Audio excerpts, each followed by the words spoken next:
Okay, we're on. Good morning, good afternoon, good evening. We have all the hours covered, I'm pretty sure. Monday, Mr. Mufara came on the roundtable, and as you know or will know, the pages of ONPASSIVE are changing. We're running into new chapter of the launch, and everybody asks when is the launch. The launch is going on now. It's not one big event. It's this is a very large company now. It's not a baby company. It's very large, and there's processes of launching. We are all very fortunate to be founding members of a unicorn company before it's even born. Monday Ash broke down a lot of things that are very, very important. So myself and Red and a few other people took notes and we did updates. And then it was requested by Papua New Guinea, which is a very good idea, to come here and try to break it down for you. So we'll get going. We're on a live stream. We're on 20 different YouTube channels. And I'm going to turn it over to Red. Red has about 40 minutes. He's going to go over it and he has to leave. But we'll be here to answer questions as long as we can. Some of the tech guys might have to leave.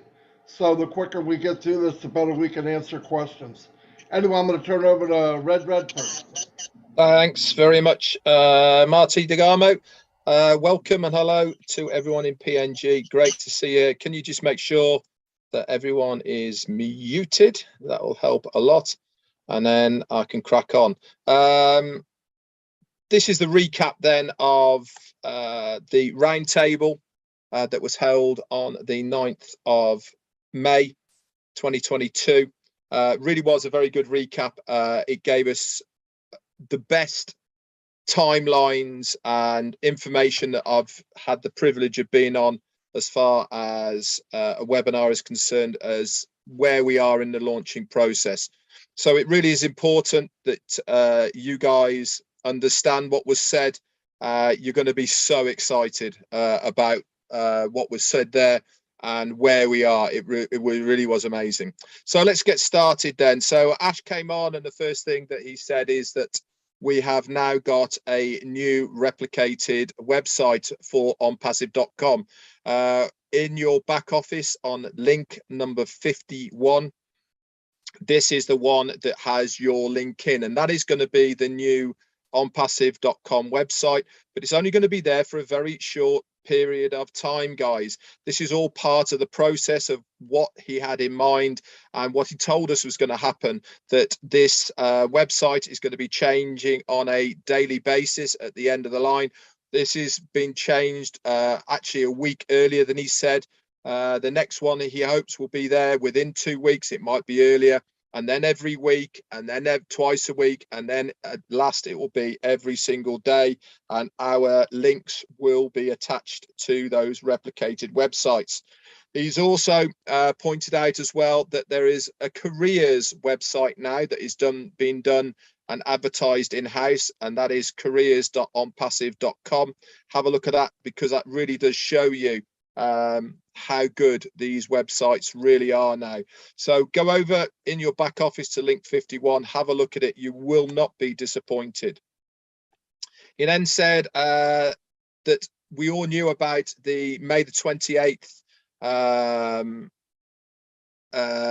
campaign that was going to be kicking off on May the 28th. One of the very key players of this event, his mother is critically ill condition, and we're having to postpone that event for the 28th to probably later on in the year, maybe September. This isn't going to affect anything to do with the launching process or where we are. It's just a marketing campaign that we had earmarked for the 28th. What we're going to do now is switch things around a little bit, and something else will be put in its place. Might not be the 28th, but it's going to be around that time. Okay, so don't worry about what it was. He didn't have to say anything at all, because we wouldn't have noticed, but it was great for him to let us know.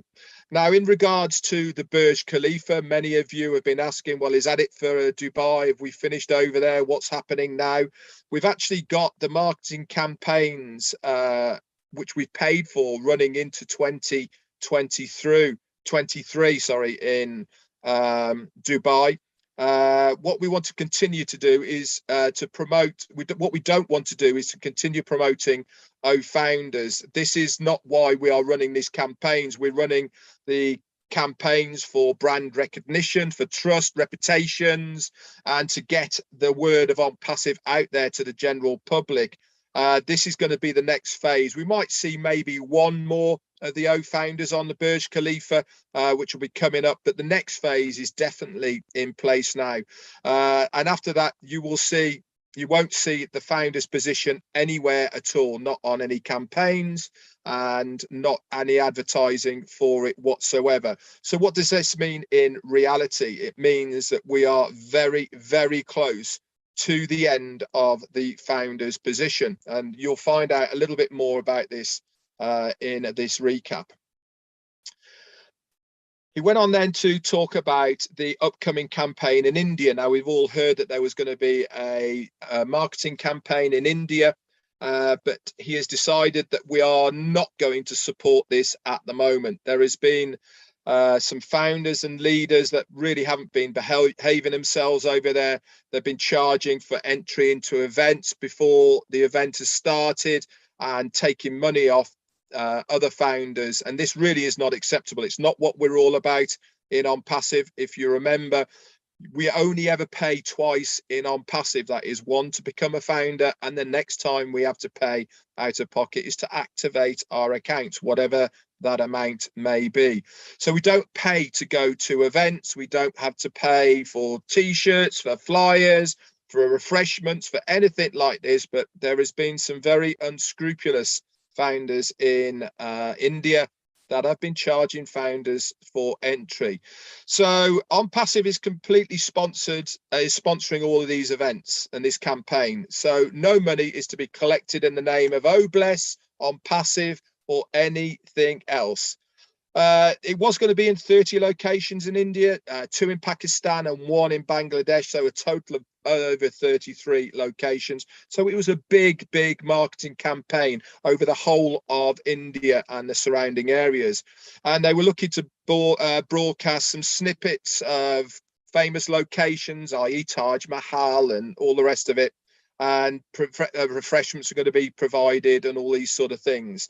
But unfortunately, greed has got the better of some people, and so they were trying to make a bit of a return by charging founders. This is a massive no. So we're asking anybody that if you have been charged for entry, or money has been taken off you for OBLESS or for any of these events in India, to contact one of the leadership council, make them aware that you were charged, and we will make sure you get your money back.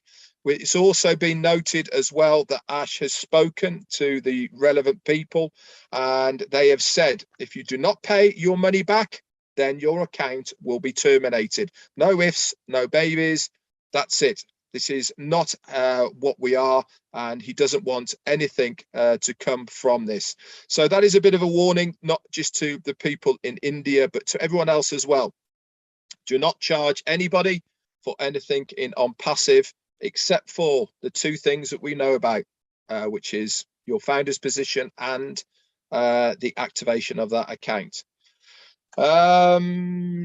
Okay, we'll be doing OBLESS through the company very soon, and we'll have an standalone OBLESS website, and we'll be doing things properly all from this one site. We're not only going to be a crowdfunding platform. Everyone's obviously very excited about this. There's going to be no fees whatsoever involved in OBLESS. This is something the company have put there. Obviously, it goes with the whole concept of what ONPASSIVE is about. It is a company with heart. The OBLESS part is completely funded. It's completely operated by the company, free of charge to anybody and everybody who is using the platform to raise money for good causes. it's our corporate responsibility, he said, to make sure that people have access for free for this.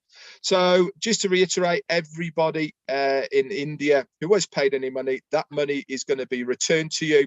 And if it is not returned to you, then the people who have taken that money from these people, their positions will be terminated. We've got more compliance people now and legal teams on the payroll, and they are not going to be messing around as far as this is concerned. He was talking as well to his son Omar the other day, talking of OBLESS. And not only is OBLESS going to be there for raising money for good causes, for helping people, but Omar had a real passion for orphanages and orphans. And he's got some really, really great ideas about how he can help orphans and help them to expand their minds and bring them into a communal area. And with this in mind, this is why O Junior is going to be set up through ONPASSIVE, to give a place where kids can come and just be free to be able to explore, to be able to conjure up new ideas. At the end of the day, these guys are the future, and we want to have them there using their minds for the benefit of not only themselves on passive, but the rest of the world. He said, there is no way that I would let my son down, and there's no way that I would let you guys down as well. He said, in regards to the Burj Khalifa, we have paid up to 2023, like I said, that's June, July time. So yes, there is a contract in place. It's a done deal, and we will be having more adverts and promotional campaigns in Dubai. So we are staying on course. Everything is being done strategically. We have a plan in place, and it's quite simply, we test, we then stabilize, and then we scale out to the next level. Why are we doing it this way? Because it builds a very stable platform. There's been many companies who have launched. There's been many companies who have gone viral and expanded exponentially out of all proportions, but they've also collapsed because they haven't had this stability in between. They haven't tested in between. And what they haven't done is scale out of that stability. They've just gone completely boom, and then it's crashed back down again. We want to have this stable platform for years to come. And this is why we are launching and doing everything the way we have strategically with this plan in mind. The new ONPASSIVE website is going to be revamped, as I said, every 2 weeks, then every week. And then at one point, we're going to get to it each day. It's completely SEO compliant. This means search engine optimization. This means that we have all this information to see which websites work and all the rest of it. It's coded, and it is also replicated just for you. We are going to treat you like royalty and like partners, he went on to say. And I think we outgrew the old network and MLM mentality a long time ago. What we are expecting of you as founders is not about me and my team mentality. It really is about us, about ONPASSIVE, about what we collectively can do, not only for the company, but everyone else around this. We should treat it as it is a unicorn company. Not in a million years did he expect we would be involved as founders in a company of this magnitude for $97. At any point, he went on to say that if people are not happy with the process, if people can't wait, then that $97 is available and it will be given back to you with a kiss, not a problem. And in fact, he went on to say, we'll actually put a little bit on top and make it $100 so you go away happy. We expect part of this is for the founders to behave accordingly. This means we want you to turn up when you are meant to turn up. If you can, be respectful, look clean and tidy. Have a business mentality, not a lackadaisical attitude as far as this business is concerned. The whole world is now looking not only at ONPASSIVE, but us as founders. We are going to be such a small proportion of the whole of ONPASSIVE. And this is why he wants us as founders to behave accordingly. We will do all the work. We are ethical, we are legal, we are global, but we want to reflect everything that we do, not only as a company, but also through you as a founder. And we like to have good characters as founders. He said, my son is 8 years old, and I want him in 12 years time, when he is 20, to look back and think ONPASSIVE has made this world a better place today because of what has happened. Nobody can stop us, he said. Everything is already a done deal. He said that by Friday, we are going to give you the exact launch day and completion of our very, very first data center. This is a big deal, and I'm sure the tech guys here will go into more depth about why it is such a big deal. We've already been multi-testing all of the other data centers around the globe, and we've been doing this since November of last year. About 7 times since November, they have tested all of these multi-regions. This is going to give us such an edge within the online market space, because there is very, very few companies out there that have this technology available on a global scale. We've also been working on the own founders, admin and cPanel. That's your back office, that template on the left-hand side of the menu bar, that is your cPanel. And everything's gone fine with that. And very shortly, you will see a new cPanel and feel to your own founders back office. Why is this important? Because it is part of the replication of what is going to happen with the ONPASSIVE when we go live. We are the guinea pigs in OFounders. That is the website that we are using now. That is going to be very similar to the onpassive.com website that everyone else will be using. So we'll be starting this rollout in one country and then expanding out of that when the rest of them come online. Now, this one data center that he was talking about can accommodate up to 1 billion people running multiple applications or products all at the same time. So let's say one person is using 20 products all at the same time, all within the ONPASSIVE platform. 1 billion people can do that all at the same time, and it won't even blink.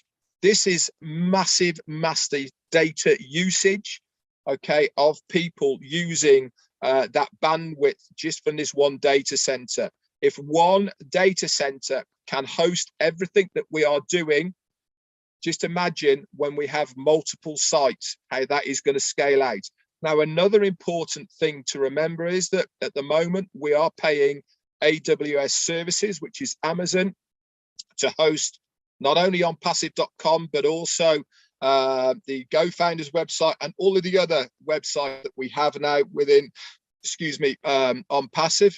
It means that when that data center goes live, we can move away from AWS services. And I can tell you, we are paying hundreds of thousands of dollars every single month to AWS services for the privilege of using their services. So it gives us another idea of how much the running costs are going to be for ONPASSIVE. It's all part of the process. So we don't just go the extra mile, we go all the way because we are ONPASSIVE. He talked a little bit about innovation labs. Now, we already know that the innovation labs are only for physical products. They are not for the digital products and services of our ecosystem. They are already done, and this is completely separate. These are for physical products. We've already have 2 demo type products that have been successfully tested and passed.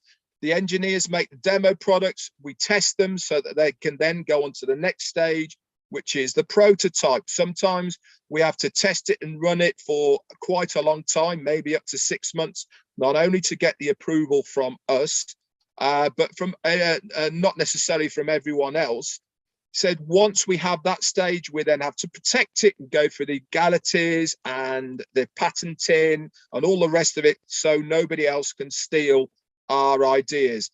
To be precise about only these two products, and there's more coming on, by the way, one of these products will change the planet. He went on to say that 8 billion people on the planet right now will have a reason to use this product. So we are talking about the level of like the light bulb and Edison and Ford and the Wright brothers and all of these amazing inventors.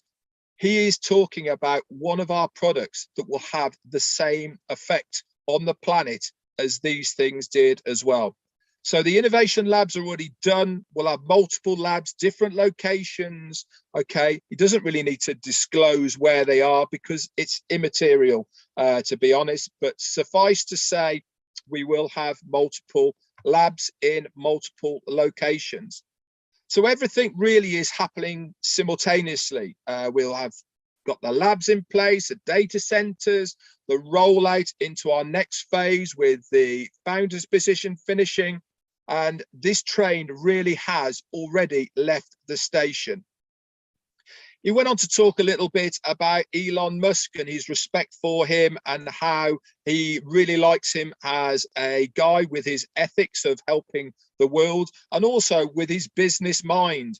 He reminds, well, he never said this, but I'm saying this, and many people have, they've seem to be very similar characters. They think outside the box. They don't do the normal way of thinking as far as business is concerned. And I think this is why they have a lot of respect. Now, I wouldn't be surprised, again, this is me saying this and nobody else, that they actually don't know each other already. Elon Musk is trying to reach a point where they can have sustainable energy from solar and wind that can produce up to 0.1 terabyte, which is 100 gigawatts per hour of energy. I have zero idea how much that is, but it sounds a lot, so it probably isn't a lot. And he expects to have this by 2030 to 2040. Now, if Elon Musk finds out what we are doing with our products, Ash Mufareh said, if we are at a dinner table, it will be Elon Musk who will be serving us, because that's how far advanced we are going to be with our products. And if Elon Musk finds out about it, he is certainly going to look at what we are doing. So they're working on all of this at the moment in the background. So really is good news. So he wanted to give us an example about ONPASSIVE of how we have come forward over the last 3.5 years. So he said, think about ONPASSIVE 2-3 years ago. We were like a coffee shop where I asked people to come into the to the coffee shop for $97 and you'll get some of those profits. But now we're not a coffee shop. We are the size of Amazon. Now we just use Amazon in the concept of size of how big we are now. But we still only have to pay $97 to be part of this massive Amazon coffee shop. We are founders of a unicorn company for $97. We're about to put this founder's position to sleep, he said. ONPASSIVE has delivered and over-delivered what we promised, plus a lot more. What he first set out back in the day of 2018 is nothing like what we have right now. The digital products of the ecosystem have no connection with this next phase. He said he does have the right to decide whether to include them in this next stage or not, because at the end of the day, that's not what we signed up for, was it? We signed up for a completely automated, hands-free digital marketing platform that is all done for us. We didn't sign up for physical products and services. We didn't sign up for data centers or any of this. Do I have to desire to share it with the other founders? Yeah, he has. But make no mistake, he says, I can share the love with anybody I want and with whoever I want. So think about this for a minute. We are over 1 million people now. And after the first year, just imagine if we had 2 million people in ONPASSIVE. That makes us 50% of the company. Now, what happens if we grow at 10 million per year? After 10 years, we are going to be 100 million. Now, remember, this is very conservative. You are going to be 1% of the company as a founder. How you are going to get paid by ONPASSIVE after you will get paid by ONPASSIVE after ONPASSIVE has taken out all the costs. Okay, so the products, innovations, creations, employees, global leads expenses, new ideas, and the rest of it. Once we know how much that is, the rest of it is going to go to the founders, and this is for the ecosystem and everything else. He will prioritize the leftovers like this. Your timestamp of when you joined is very, very important. So those that came in first, the timestamp, and then it'll be going first, second, third. So the people who joined in July of 2018, they're first, and then so on after that. Everything is going to be designed and worked out and coded mathematically. Okay, he's even going to hire, which we've been told before, 12 mathematicians that are going to work it all out to make sure that it's doable and sustainable. This is going to be done coded so that everything is done automatically behind the scenes. Yes, there is going to be other factors that come into it, but the main ethos of it is all going to be done by the company with the time and date stamp of when you are joined. Now, there is going to be also other trusted leaders, okay, that will get extras, people who do YouTubes, people who do videos, people who turn up like you guys who have ONPASSIVE at their heart. We know about you. We can track your actions online and what you do by coming to these webinars. You will be rewarded for being true founders. We know who these people are, but the main payment system will be worked out by mathematicians. It will be coded to your time and date stamp, and everybody will get their fair share, which was promised to them when they first joined.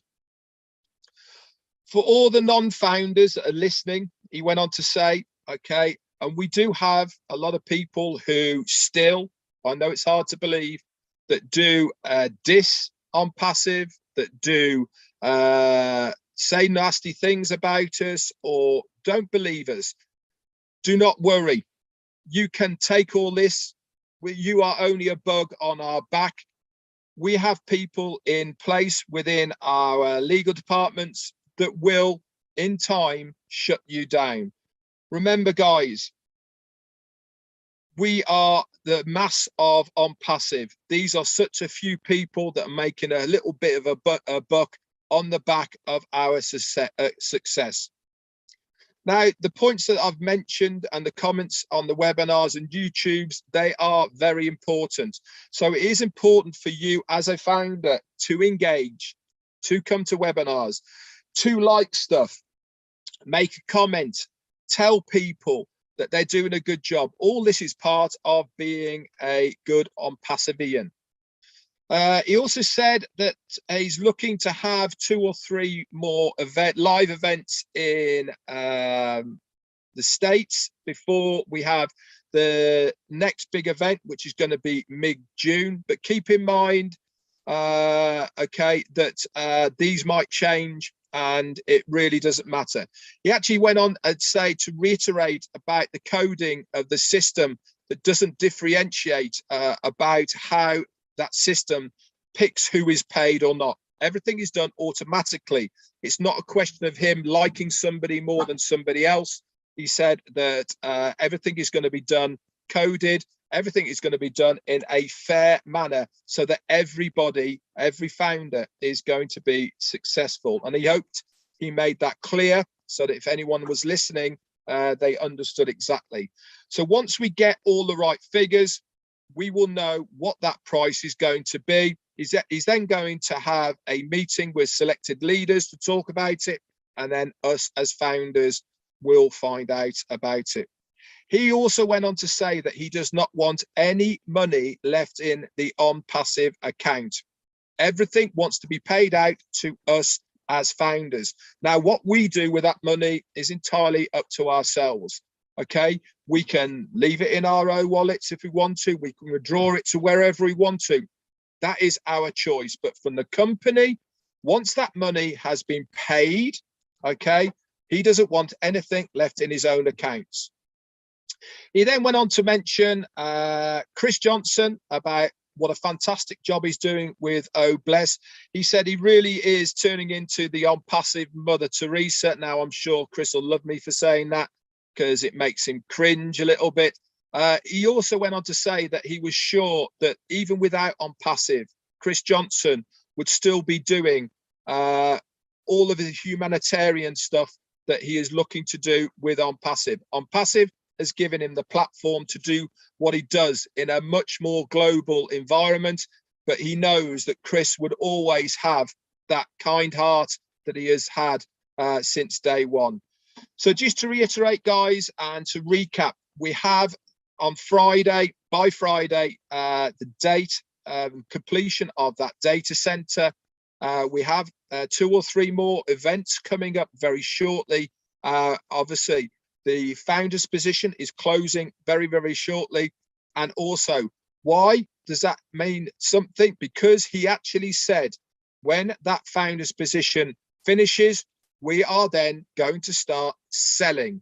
Selling means money for us as founders.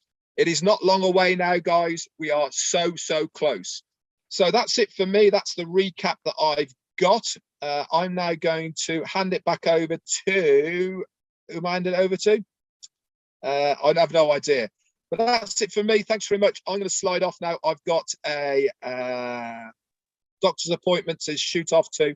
If you're still here when I get back, I'll pop back on. Okay, bye for now. Red, thank you very much, buddy. Thank you. David popped in. I'm glad David could make it. I sent him all the information. David, we can turn it back over to you. Any questions people have? Listen, we have the tech guys here, and they have very limited time, and they were going to talk about the data center and stuff like that, if that's okay with you guys, and the importance of it, okay? All right, Sure, Lynn. Marty. All right, good. Lynn, take it away. All right. Well, we're going to begin with Oliver Fonte because he has limited time today. So let's let Oliver Fonte take the floor. Go ahead, Oliver. Good evening, good night, PNG.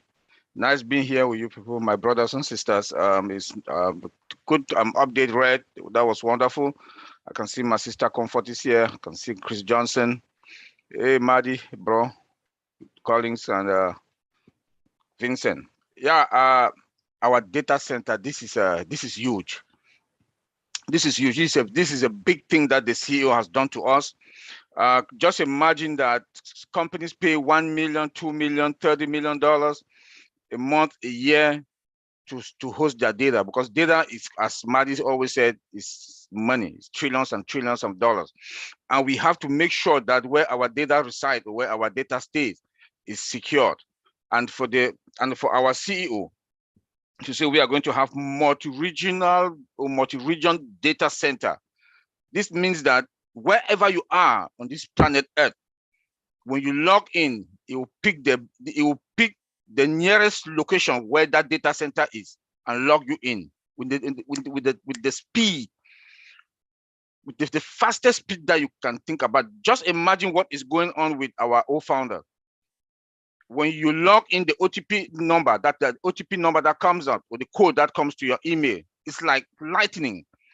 Why that? Because we do have the technology that we use, or that they use, that ONPASSIVE, our CEO, has put in place in our data center, like fiber optic cables. These are cables that the speed, the brightness of whatever thing we want to use, the data that we want to use, is is perfect. The IPv4 and IPv6, which is hybrid, and our data center are also hybrid. What does that mean?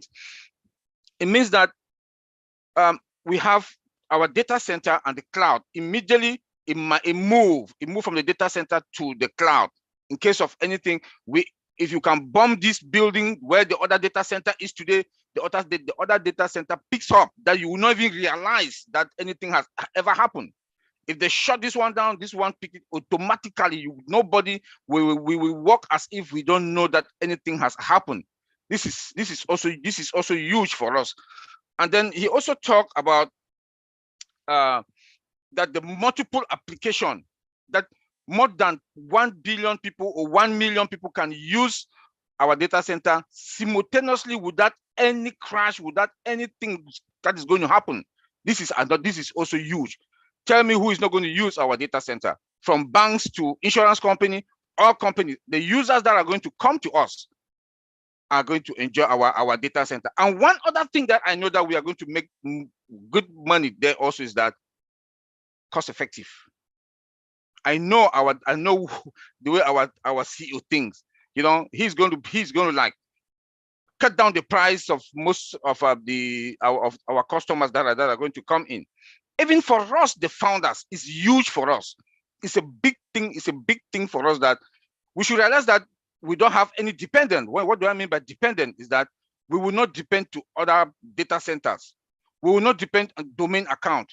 I don't want to go there because we are talking about our data center, and our data that are going to be stored in our premise, you know, is also huge. It's also huge because the cost that we were supposed to pay other like AWS that store. Remember last time, that was last year, only the Go founder, our CEO paid $150,000 a month. Then if it's now that we have many applications under O founders or Catmo, can you imagine how much we are going to pay AWS? And they can mess us up at any time. But now we have control. We have control over our data. We have control over our data. We decide what is going to happen in our data center. That is also huge for us. And then we have our tech that are going to be working there, testing it, make sure that everything is in place in those multiple locations. And he said it's also going to be in multiple regions, continent and regions. When you immediately log in, it pick your location, bam, you are there. One data center shut down, the other data center picks it up without us realizing that anything has happened, you know.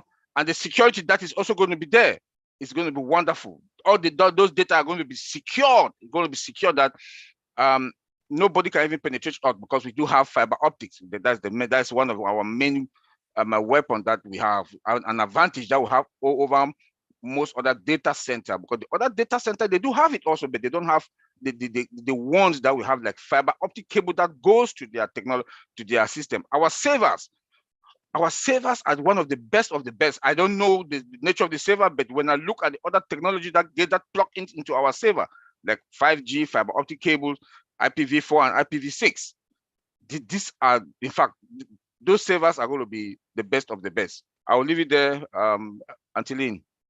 Thank you. Thank you very much, Oliver. I think you highlighted some of the strengths of having our own data center, which would include more control, high security, and the fact that we have a superior hybrid data center that is AI embedded, including fiber optic cables, best servers, 5G and IPv4 and IPv6. Thank you so much for explaining those basics. Next, we have Collins Mana, who would like to speak. You can take the floor now, Collins. Thank you.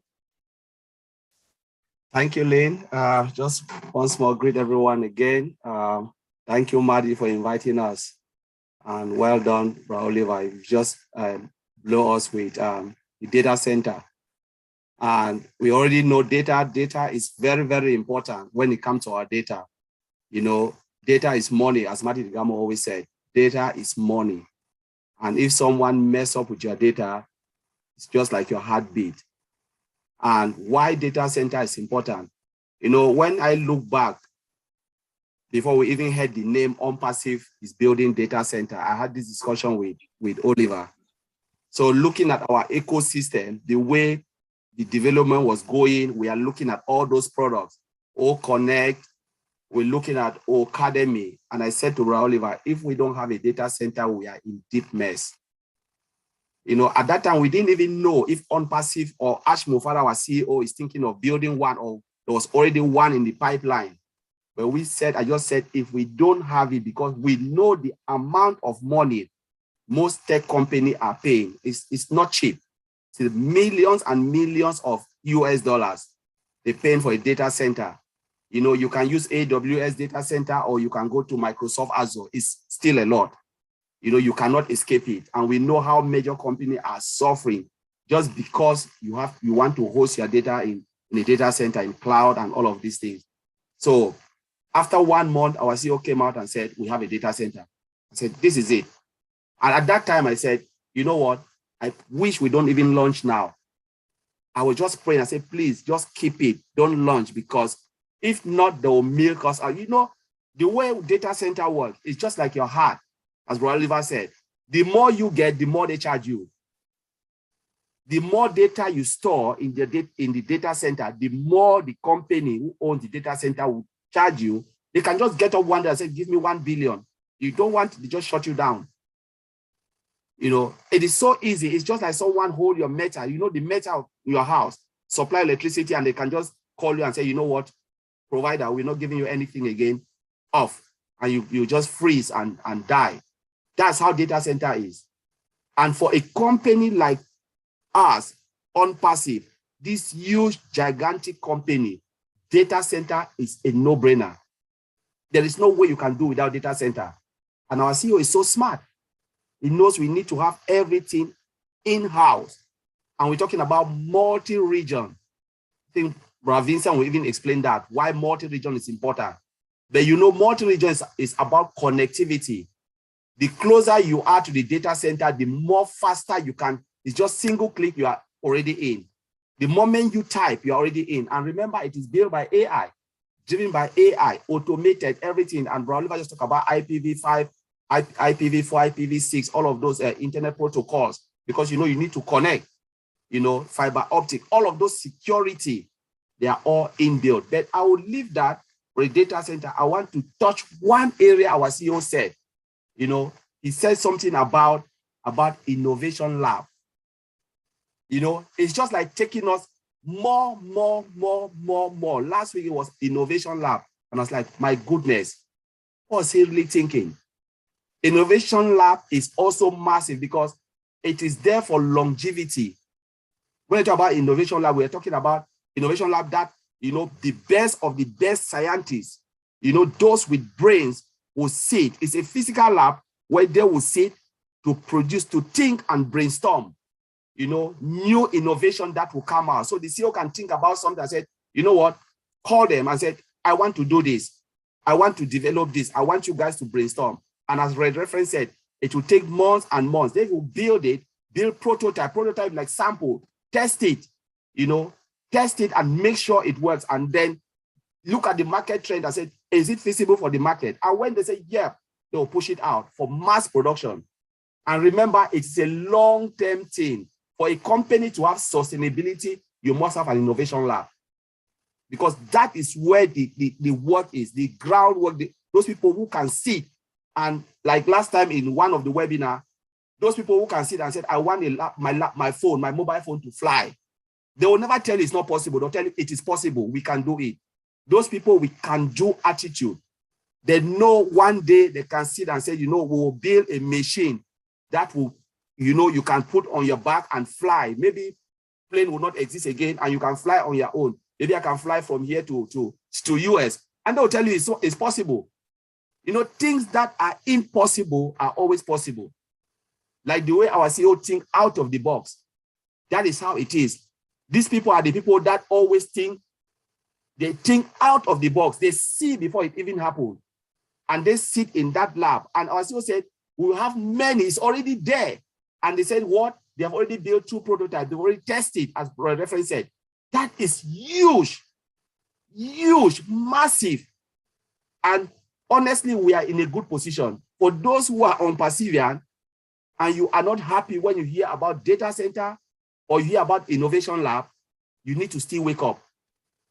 Because with that, the amount of revenue that will come into ONPASSIVE is mind-blowing. Because think about it. It's coming to help the 1%. 1%. These are all things that the CEO is putting together. What else the CEO will surprise us again? Maybe something again we've not heard. But this is technology in the 21st century. Because there is no way you can escape it. As I always said in most of the webinar, I said, if you don't follow the trend of technology, you will leave behind. No, you are on your own. The world will leave you because the world now is digital. And if you refuse to follow the trend, then you are on your own. So I will leave it there. Just thank you, Madi, for inviting us. And thank you. Thank you, Collins. We appreciate you.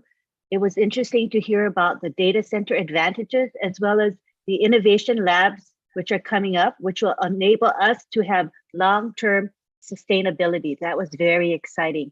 Next, we have Vincent Ete, who's going to be talking about data center multi-regions. You can take the floor now, Vincent.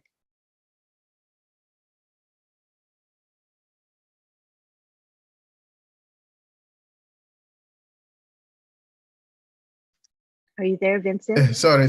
Yeah. I was meeting. Hi, yeah, thank you. Hi, everyone. Thank you, Linz, and thanks, Marty, to invite us to this wonderful webinar. Thanks, David. Thanks, all the PNG leaders as well. So today I'll talk about the data center, the advantage of having our data center.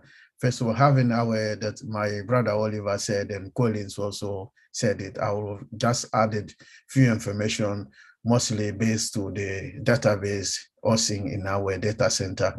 So the data center, it helps us also to store our information, and then also for security reason, like my brother Oliver said, also protect our data, because hosting our information to someone like we are using now Amazon data center, AWS, they can steal some of our information. So privacy, all this thing. So having our own data center is protecting our information. So no one can have access to our key information, and then our information are secure and protected in our own environment.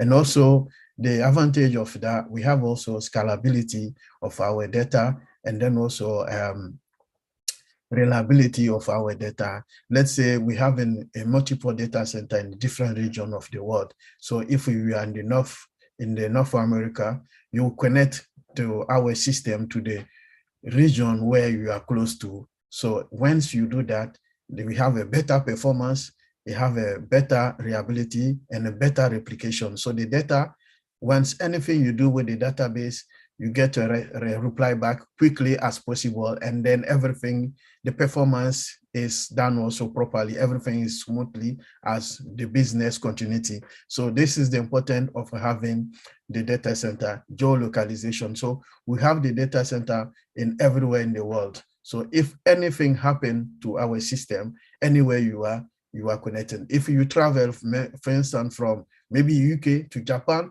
you arrive in Japan, you can connect to the data center close to Japan. If you are in UK, you can close to the data center. If you are in PNG there, you can also close to the data center. Maybe it could be Australia or New Zealand. You connect to the data center close to area, and then you get the better performance, the better connectivity. It can allow you to do your job without any issue, any interaction. So this is the importance and the use of the data center. That's why we have a geolocalization. So it could be anywhere. We will have data center anywhere in the world. We don't have any issues. So anything happen to the one we have, the other data center can replicate immediately without anything affecting. So for the database, when we create a database in the data center, the database can replicate it to all the region in the world. If we have like 5 regions in the world, the database you create maybe in the UK North, you will replicate it to all over in the world. So if you are in the North America, you can connect to the database. And the same time, anytime we do a backup, you're trying to have a copy of the database, the database also, the copy will be everywhere in all the regions in the world. So if it happen that something happened, we can still have our data, and the data will be there. You can have it all the time. So this is the importance of having the data center, and then the database replicated to everywhere in our data center. So if Antlion is using right now, the replication will be quick, and then all the information will be replicated to other data centers. So if one is down, the same information could be anywhere, and then you can have it and do your job. And then we have also better security, better performance, better reliability. So everything is smoothly and working fine. So this is the advantage of having the data center in multiple regions and then in a multiple area in the world. So thank you, Antlion. I will leave it there. Thank you. Thank you very much, Vincent. Vincent just highlighted to us the advantages of having our own data center and about multi-region. So again, the data center is going to protect our company's data. It enables scalability, greater reliability, superior performance, and safe replication of our data. So now I want to take it back to David Bakal. Is this the appropriate time for questions and answers? David? Yes, thank you, Lynn. Thank you, Collins. Thank you, Oliver. Thank you, Vincent. Thank you for always coming up, joining us here and giving us the information. We are being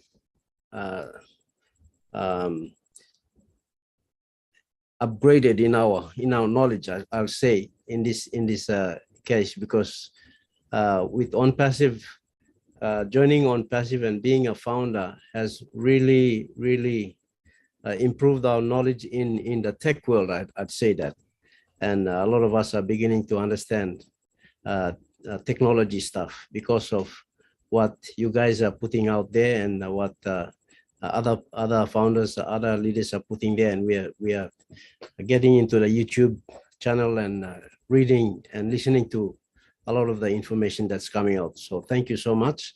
And I'd like our Papua New Guinean founders who are here, please, this is your time.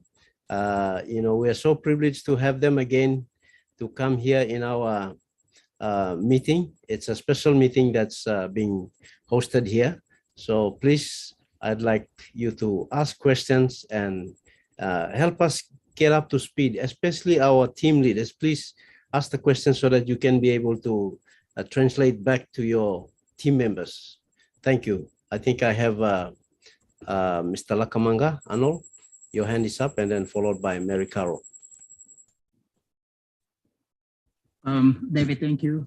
Thank you, global leaders that are here with us this evening to give us a rundown on what the CEO has stated in the last roundtable meeting. Firstly, there are two things that I would like to mention. One is about branding, which I will speak after I have said something about the data center.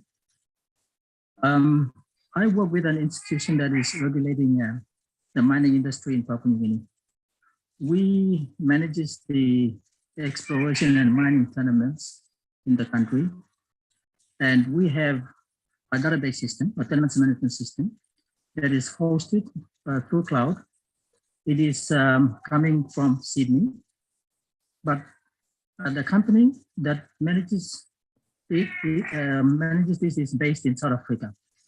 So we use this cloud system to manage our system, and there's a company officer living in Sydney that administers and constantly liaises with us to manage our tenement management system. I just want to say that we are using a data center of someone that is managing our systems here in Papua New Guinea. And it cost us almost $100,000 to rent that space. That would be about 300 to 400,000 kina every year. So when we ask them to do something extra to managing it, then we pay extra on top of the general maintenance costs. So that is maybe something that I would like to share with our PNG founders who are listening on how a data center is used. Just make you understand that the companies in South Africa, but actually we're using the data center based in Sydney. To my understanding, when the data center is up and running for ONPASSIVE,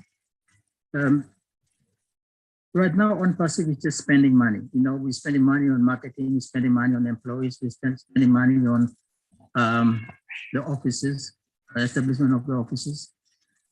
When data center is up and running, the first one, when it is launched, I guess that is the first time ONPASSIVE will start making money, if I'm correct, because there are companies out there that will be leasing the space on the ONPASSIVE database, ONPASSIVE data center.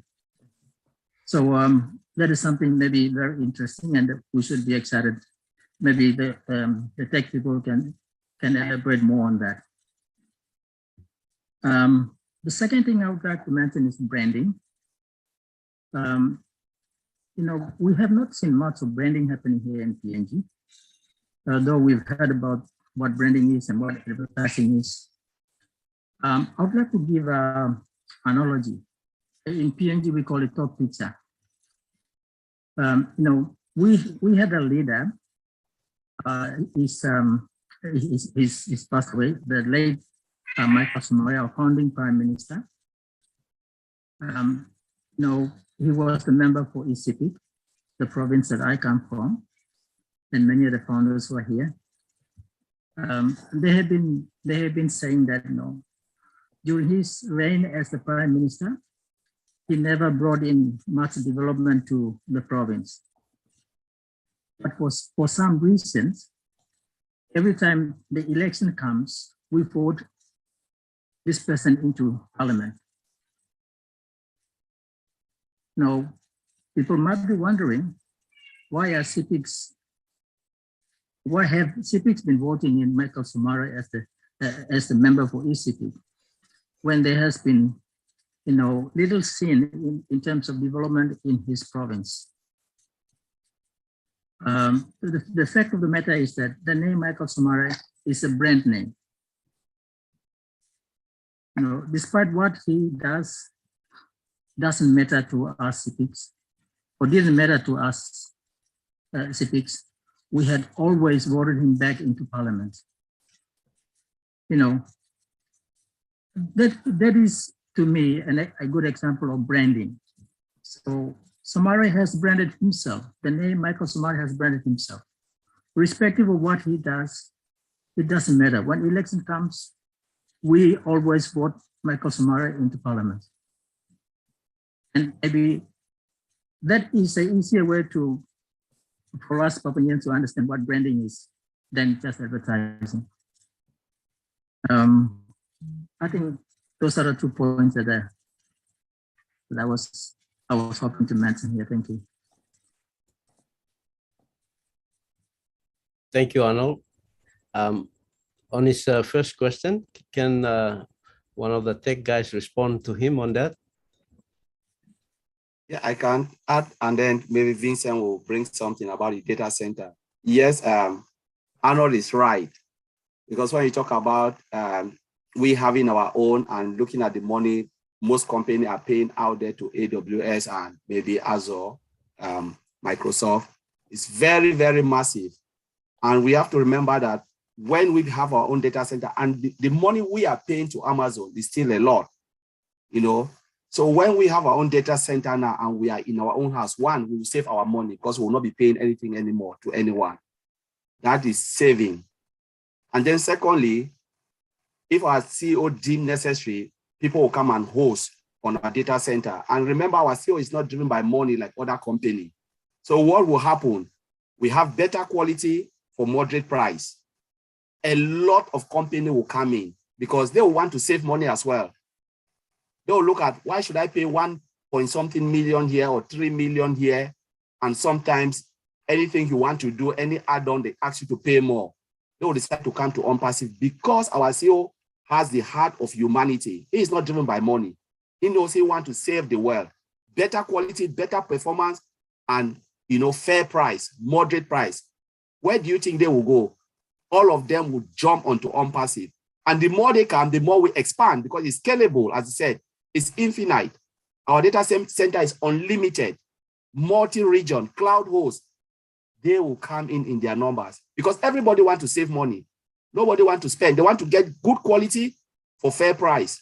And in short, ONPASSIVE is a game changer. Hey, Vincent, want to add something to that?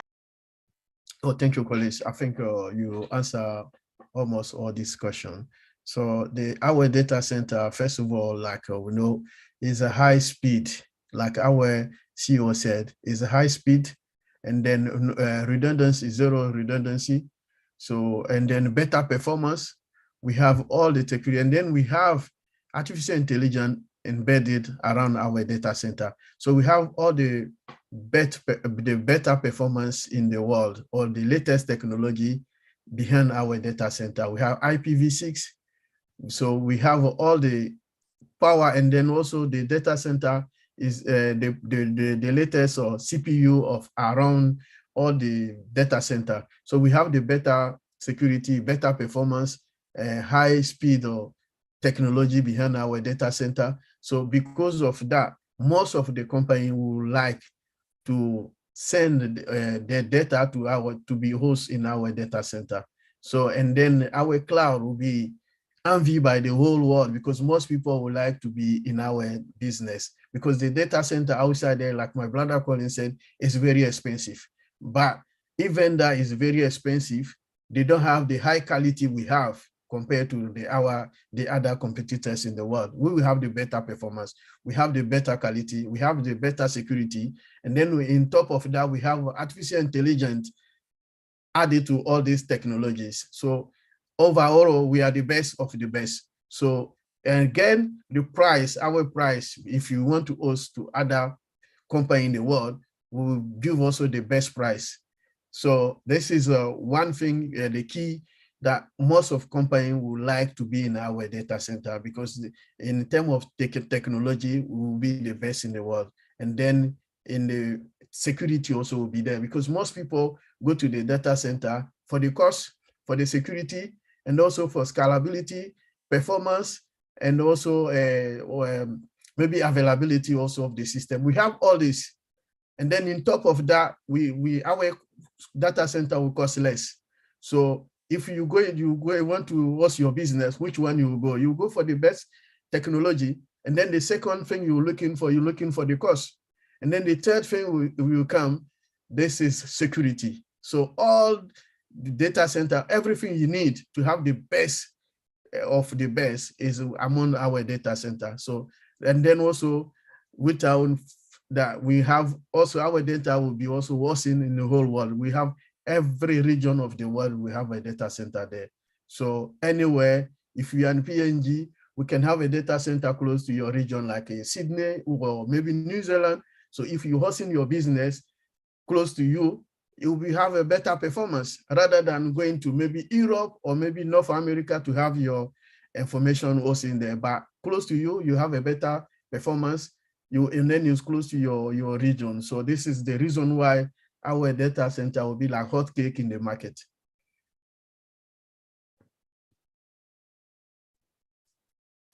Thank you, Vincent and Collins. You know, they just to put it all together, both of them talked about the fact that our data center is going to be high quality and yet lower pricing, right? Multi-region, AI embedded. We will have the latest technology, including IPv6, better security and performance, scalability, and better reliability. And what all of these things equate to is value. And that is what ONPASSIVE is about, offering the highest value to the world, which means the world will come to ONPASSIVE. ONPASSIVE will not have to search because customers will come to us to host their data on our superior data center. So thank you very much, Oliver and Vincent, for explaining that. Back to you, David. David, I want to add one thing. I want to add one thing. You know, we talk about the data center, and yes, other companies will come and want to be hosted on ONPASSIVE data center.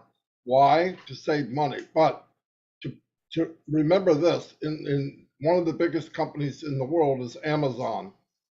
More than half of their revenue comes from the data center.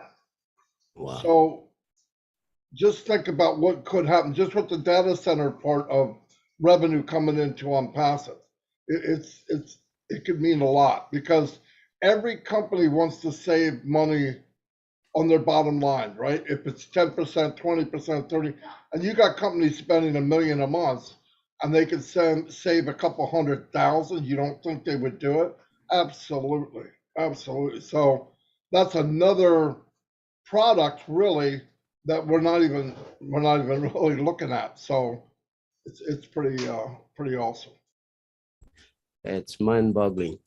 Okay, we have Mary Caro and Daniel Sunny night. after that. Sorry, before we go to Mary Caro, I'd like us to convert all this information into our language in Pidgin, right? This is PNG webinar. So let's get it first on let's explain it in Pidgin to our people.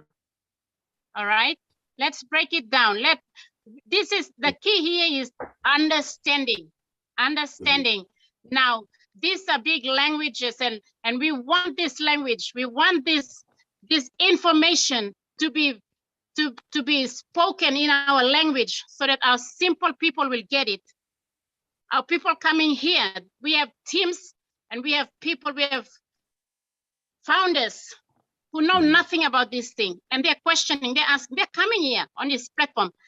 I want us to break it down in Pidgin, please. Leaders, do it in Pidgin. That's the reason why we have PNG Founders Roundtable, is to bring all this information. The key is understanding. If our people do not get it, if we do not understand it, then we will be everywhere. Like one thing that Mr. Redfern said today is this. Mr. Ash wants everybody to come to the place of understanding. We must understand this thing, okay? So I want you, Mr. Bakau and Mr. Daniel Sunny, please break it down. Give them just a brief overview of what what Redfern has shared and what the tech team has said. Tell us in Pidgin to our people. Thank you. Before we can go to the further questions. Thank you. Okay, thank you, Nancy. But let's take Mary and Daniel come in and then we'll explain everything. We'll come back and we'll sum it up and put it into Pidgin and clarify everything. We can't, if we go one by one now, we'll drag on. So let Mary ask a question, Daniel can come in and then we will explain the whole thing from red downwards to our 4 tech guys here. Thank you. Thank you, Mr. Bakau. Good evening to you. Good evening, Lynn, Chris Johnson, Marty DeGamo, our tech teams, and all the ONPASSIVE members from Papua New Guinea. Very good evening to you all. I have 2 things. One is something that Vincent spoke about that prompted me, and that is regarding the database that is going to be established in various regions. Now, currently in Papua New Guinea, our data service providers maybe are the worst in the world, I could say that. Every time we buy enough data to attend webinars or to listen to YouTube or anything to do with ONPASSIVE, we're going through 2 minutes out, 5 minutes out. Sometimes we're invited to come on the panel, but we're embarrassed that we might be kicked out. So we decline and just sit in as attendees. So would it be fair to say that when ONPASSIVE has its data centers close to our regions, we can go directly to them and bypass our current providers? Do you want me? I can answer that question. Yes, please. Yeah. So what we are saying here, what you are saying, is two different things. You know, data center is hosting all your data like information, you know, your date of birth, everything. But when you talk about the data you are talking about is the internet.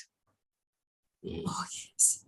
Yes. Yeah, Yes. so it's the internet provider. Yes. So the internet provider is not really great in PNG, but when we talk about data center, it's about our personal information, your name, say username, first name, last name, your bank account, all of those things, your pet, all Yes. those things, you know, it's being hosted in a server, and the server is hosted in a data in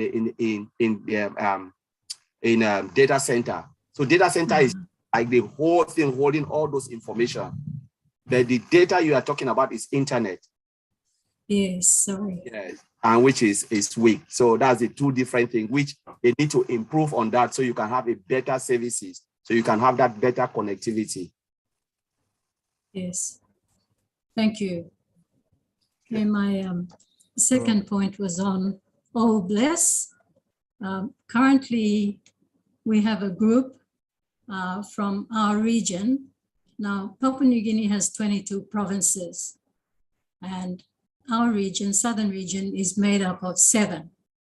So we got one of our regions, Central Province, and our groups got together and we decided to organize ourselves by creating our structure before OBLESS comes online and is launched. So at this point in time, we don't have the proper guidelines, obviously, but we've just prepared ourselves, if you like, for what is to come. And we're doing it for our region in anticipation of inviting our founders from these provinces who will know their areas better than some of us. So we've created this organization not to come away or compete or divide ourselves from the other provinces or from our main PNG ONPASSIVE body, but it is purely in anticipation of preparing ourselves for what is to come. So I would like to know from Chris Johnson or Marty Digamo if we've done the wrong thing or if we're on the right track. Please give us that advice. Mary, you are on the right track. As you heard previously from Monday, Ash said that he will be putting all that out soon. But what you're doing is excellent. No diversity whatsoever anywhere. The greatest thing about OBLESS, especially in Papua New Guinea, you have a lot of people in different areas far apart. Each individual can be responsible or show responsibility of doing a project. Runa's Airport. We have Veronica and those guys looking at properties to build facilities. Whatever Mary's is, whatever Bob, Judy, Carol, Emin, David, whatever you guys want to do, start planning it right now. When Ash puts all this in place, the guidelines, we'll start rolling on it once we launch the world, but you're on the right track. Thank you, Chris. Thank you. You're welcome. Okay, we have Mary's okay now? Thank you You're very right, much, Mary? Mr. Bakau. Yes, thank Okay. you. Is Daniel there? Daniel, your hand was up? Yes, I'm here. Okay, I have a question for Chris, but I will come back to that later on. David, if it's okay with you, I just give my brief observation in Pidgin to like Nancy said. Sure, all right? sure, go ahead. And then we can go from there. Sorry, he was All right. replying to me. That's why. Yeah. Okay. All Papua New Guinea. All Papua New Guinea, you've had stop. All leaders, all group leaders, and team leaders of Mipla Papua New Guinea, please hire him good. This pla full man only se come up all OTEC Pro, yeah. OTEC Pro. Name Blongolem Oliver Fonte, M the USA. Na Colin Mana, and the UK. Na Vincent Ete, em kam no UK, na Bob Takushi, em no USA. All this la fopla maya. All in all no legal man, all big plus man Thomas. Only got around 90 or 100 years experience, divided namel fopla mania. Now only come story here. So something me like you black is in here emulsem. Only talk data center ya. Data center and help me long or better connections now. But you got a multi-region. Also only give me example of Papua New Guinea and Australia by stop kind of same. Now one plus something only touch him too low data center. Now me like me Papua New Guinea must think him emulsem. It's a data center. I give him big value here. Big value long you mean Papua New Guineans. Now founders all got to have the ground here. Now by got big money too. By come this road the data center. So I'm something me like you thing in this last so business you mean inside lem on passive here. Mati Degamo I'm come to David now. David Kitchen the series want me player. Even only something. You look at this man now you come to talk here. All big plus man Thomas. Osem na. You must believe, you must wait, stop is in a lot of company and making work plan. So and this little side blow tech, yeah. All for plan engineer, yeah. But something me like you can think him and red for him story long end. Something I'm also Dubai, yeah, all this advertising blow me. And by stop, so advertising by continue at go on year 2023. Advertising long on passive blow Dubai and by continue and by go yet. Now we can think him this la. Not something we can think him also. But you mean you can so she be pretty much t-shirt blow on passive now, or bless or one can something. You work in some and design or cap or something, but you know not blow salim. Nakisiman lo disla. I'm ready to talk strong lo disla. All right. You may not can make money long name blow company. And big plus something you must think in disla. Now one plus something and boss mania CEO Aisman Farah. Any behind go to plan now work and make him here. I mean no shortcut and make him something straight. Now you must let him company and make him work plan. Now you must start barely see now waiting company. Now kaka plan and come up. Now but you can look him. Why now you come inside? Plenty people founder, you come inside long this business on passive. You not come because you understand business. No cut. Plenty people you come inside because you trust him on DW who said a family member only sharing business now. You trust him now you come inside now. You not clear good law business. Also now you come local meeting also but you understand good law business. Now you can believe now you can stop. Now walk about land. This is what you walk about land. So in big plus something, company make him over something and make him straight. You must share in business.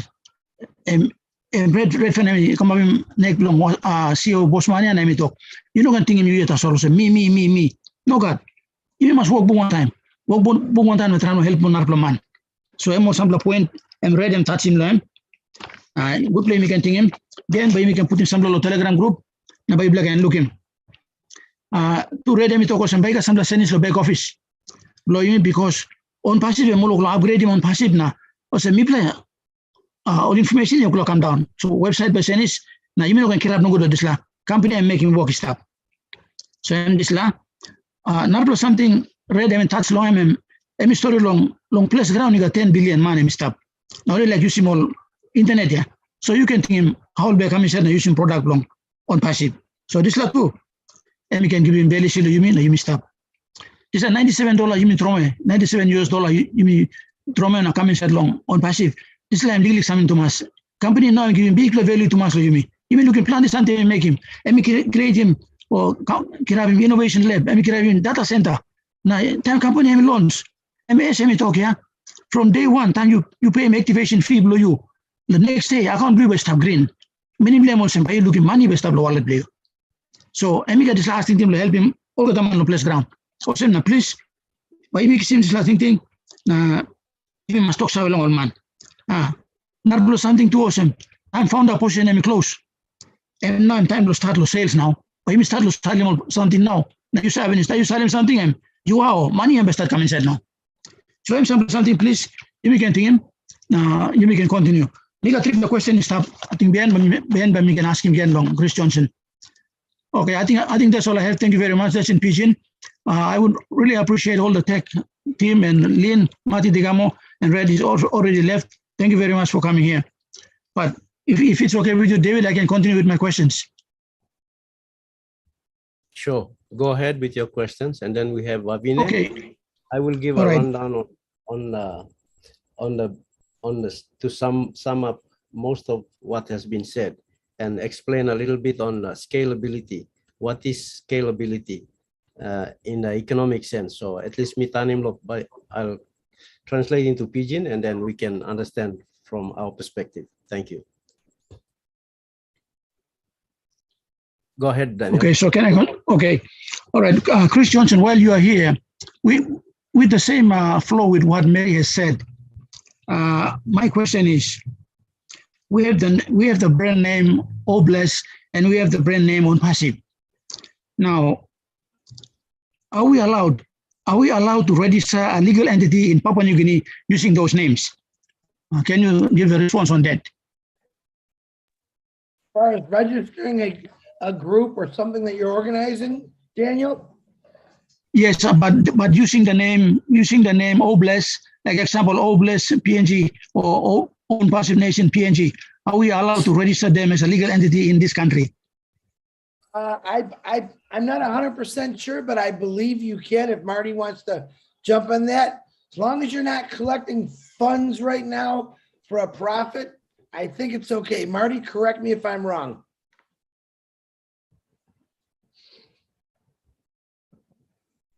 I believe so, but listen, I will, let me ask Ash Mufara. I believe it's okay, but you guys want to do the right thing. So let me ask him exactly what you just said, and I'll get back to David or you, Daniel. Okay, good one. Yeah, because why I'm responding to that, because in one of the posts for Michael Williams in our back office, Michael Williams said there is a plan in place for Obless and we should allow the company to proceed with its plans. And in my opinion, I think it's Chris Johnson has been given the task to manage Obless, not only in where he is, his location, but in a global scale. So that's why I need confirmation on that. I don't want founders going ahead and registering Obless Foundation in Papua New Guinea, and it might have a conflict with the global Obless arrangement. That's why I'm coming to you. Yeah, no, it's better to be safe than sorry. I'll double check. I think it'll be fine, but no, let's do it right so you don't hear anything later. Yeah, no problem. I can find out from him. He's traveling right now, so it might be a day or so, but I will find out. Thank you. All right, my final question is, some founders in Papua New Guinea are still experiencing, even they've been active founders, but from time there's some situation where the access code are not coming through. They tried a couple of times. I was trying to help a founder, but I still cannot get access code through his email. So what is the best thing to do? I did one to the back of support to ask them to whitelist that email, and they did it, but some founders are still trying their best to get it done. Okay, well, here's what I want you to do. Anybody you have in Papua New Guinea that has a problem getting the one-time passcode, send it to me. But I need to know. There's two things. If it's an older account, like it just happened, and it's an older account, I need to know that old account. Here's the email. If it's somebody trying to register and they're not getting it, I need to know this is a new account, this is a registration, and they're not getting it. Just give me the two differences, and I will get that fixed for you. Just send it to my ONPassiveNation@gmail.com. All right, thank you very much. I think, David, that's about it. That's all I got to say. Thank you very much. Okay, thank you, Daniel. We have Wavine. Wavine, go ahead and ask your question, and then we'll have Nancy. Thank you, everyone, for this opportunity to speak. My question is to the tech team in regards to the O-Staff or the O-Desk application. I am from the same team with Mary Caro, who spoke earlier on, and we are in the process of structuring our the districts that we have and the local level governments that come under them. my issue with that is because all of us during this COVID season, we've been all over the place. So just having to do the onboarding for having that option to have workers come and do the like admin or payroll or the human resource team and getting them to be in the same system. My question is it possible to do that remotely from different centers, maybe from different countries or different provinces? Because not all of us are in the same center or the city or the country. So is it possible to do that from other places? Thank you. Yes, then I'll just come in and then Vincent can add. So you're talking about ODEX and OSTAF, right? Correct. I think it is the OSTAF application that I'm querying because obviously we will have to, if we have work, our employees, because like we've said that not everyone's going to be non-passive, but they can be workers. So in the event that we need to put together our team, our workers to carry out the admin work, if you like, is it possible to access that OSTAF from different places? Yes, okay. Because we're not able to work from the same building or spot, if you like. Correct, yeah. So you can access, because remember, OSTAF or whatever application we have in our ecosystem is a web-based application. So if you don't have internet, you cannot access it. So wherever you are, you can access it. And remember, every product is a standalone product. You don't have to be an ONPASSIVIAN to use the product, provided you are paying. Because remember, it is there and you have to pay. You have to pay subscription. Most company, for instance, the company I work for, we use Bright HR. We didn't develop it. We bought it. We just subscribe and we are paying it year in, year out for human resource, right? So, and what happened, you can be in Australia or we have employees that are everywhere, but as long as they have the login credential to go onto the function, the area they want to go, and then they can use it. Remember, OSTAF is massive. Say, for instance, you have payroll department will see only payroll, provided it will depend on the admin right they will give them, because it's a massive application. But yes, you can access it everywhere as long as you pay. The only thing is ONPASSIVE will give you that access and give the training on how you will use it. But let's wait for the final application to come out and see how massive it is. But again, it's a standalone, as our CEO said, and it is there. It wasn't built only for the 1.3 million. Remember, we have 5.5 billion users in the internet space, and there are used corporations that will come in to use some of these products. They will pay for it. They don't want to be even a reseller or just want to be customers, just to use the application and pay and go. So yes, you can access it as long as you pay. You can access it anywhere you are, as long as you're given the right of access. Sure. So as a non-passive, and I will still pay for that application with my employees. As an ONPASSIVIAN, you will not pay because you have the right to use it. You're paying. You already know you're paying. If Matthew will correct this if I'm wrong, because you already pay your subscription, right? So it's already your product you will be using. But how you will use it for your organization, that's what that's the area I don't know. It's the gray area I don't know. Maybe Matthew will give more explanation on that. But I know customers will come and they'll pay for it based on how they'll package it for them to use. Maybe Matthew add something. Let me, Vavine. Yes. You're registering, each of us, when we are signing into the back office and you are registering, you're logging into OSTAF and it's asking you to put in the name of your company. Okay. So that company, or for example, you guys are registering a foundation and you put that name of the foundation in there. Now you are in different locations, in your geographical locations. You can access it because all of you are going to have given access codes or passcodes. You will create that and you will give it to your employees or your staff, and they will access that company wherever they are. But because it's like a customer reference or customer, what do you call, resource center. So all of you are putting in data into that space. So you will be given, you will create your own passwords and access codes, and you give it to your own staff, and you put it in. It's like your company, your own company. You are running your company, and you give access to your staff, and they will put data into that company or access that stuff, information in there.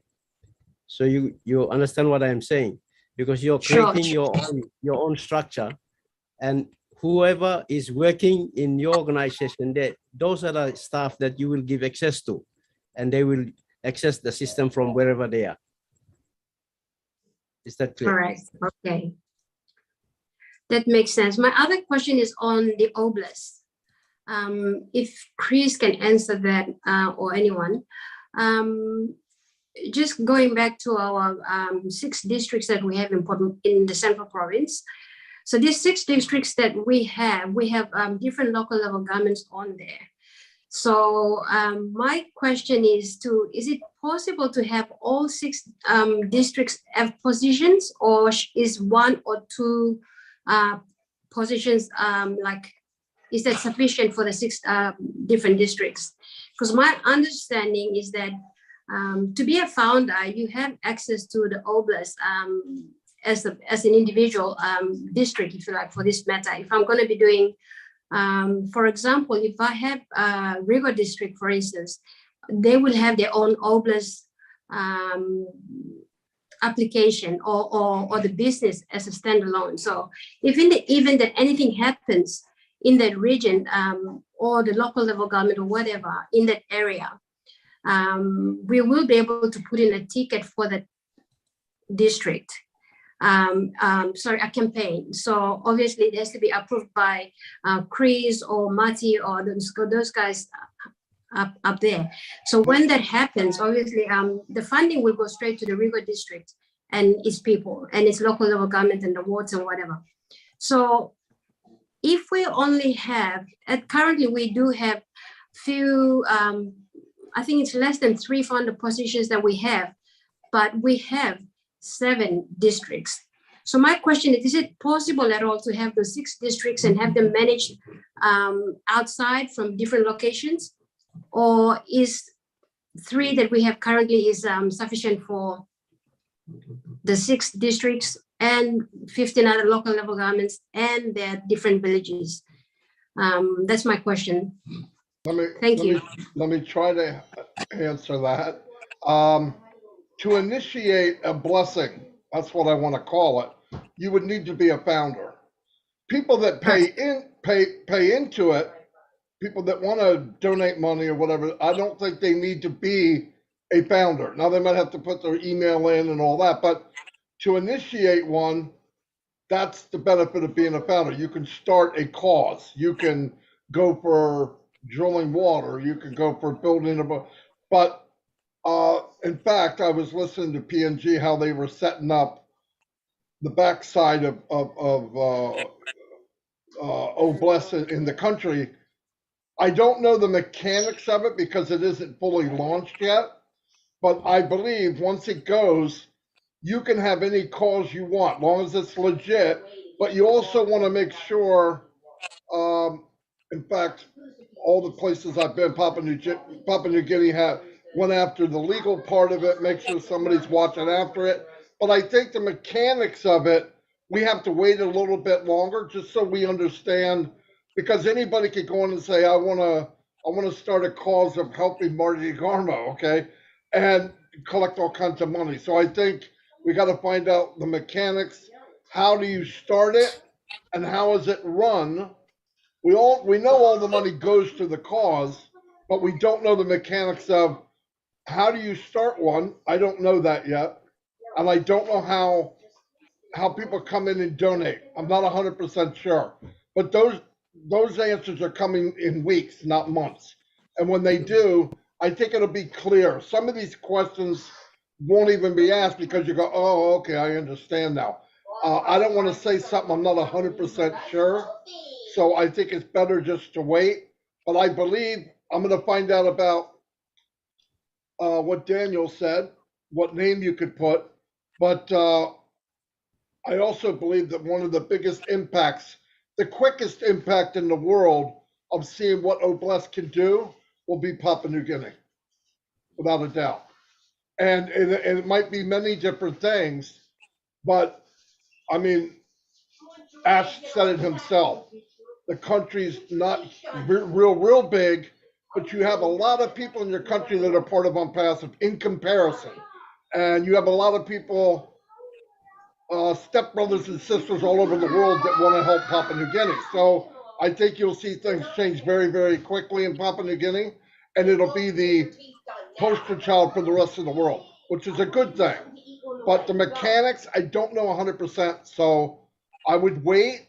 I don't want to say anything because I'm not 100% sure. I hope that makes sense. Mati, I'll just add in here. Okay, Papua New Guinea, you must clear. You must clear. Okay, time. Vavine, you're talking about the structures. Okay, we don't want to take over the government's role. Remember that. Sure. We are only here to at least step in and help where help is needed. We don't want to duplicate or take over the role and they'll see us as trying to take over their roles. No, we are here basically to help where the community has a need.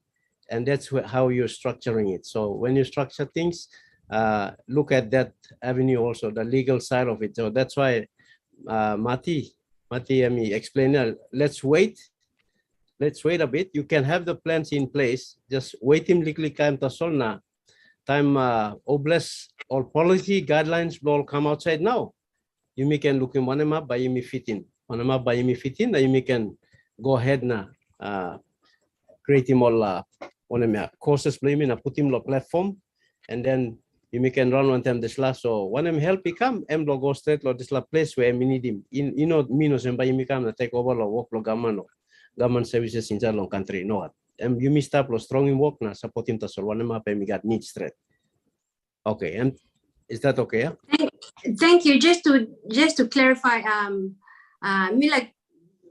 just to clarify my point, obviously, ONPASSIVE and Oblast is coming in as a third-party donor.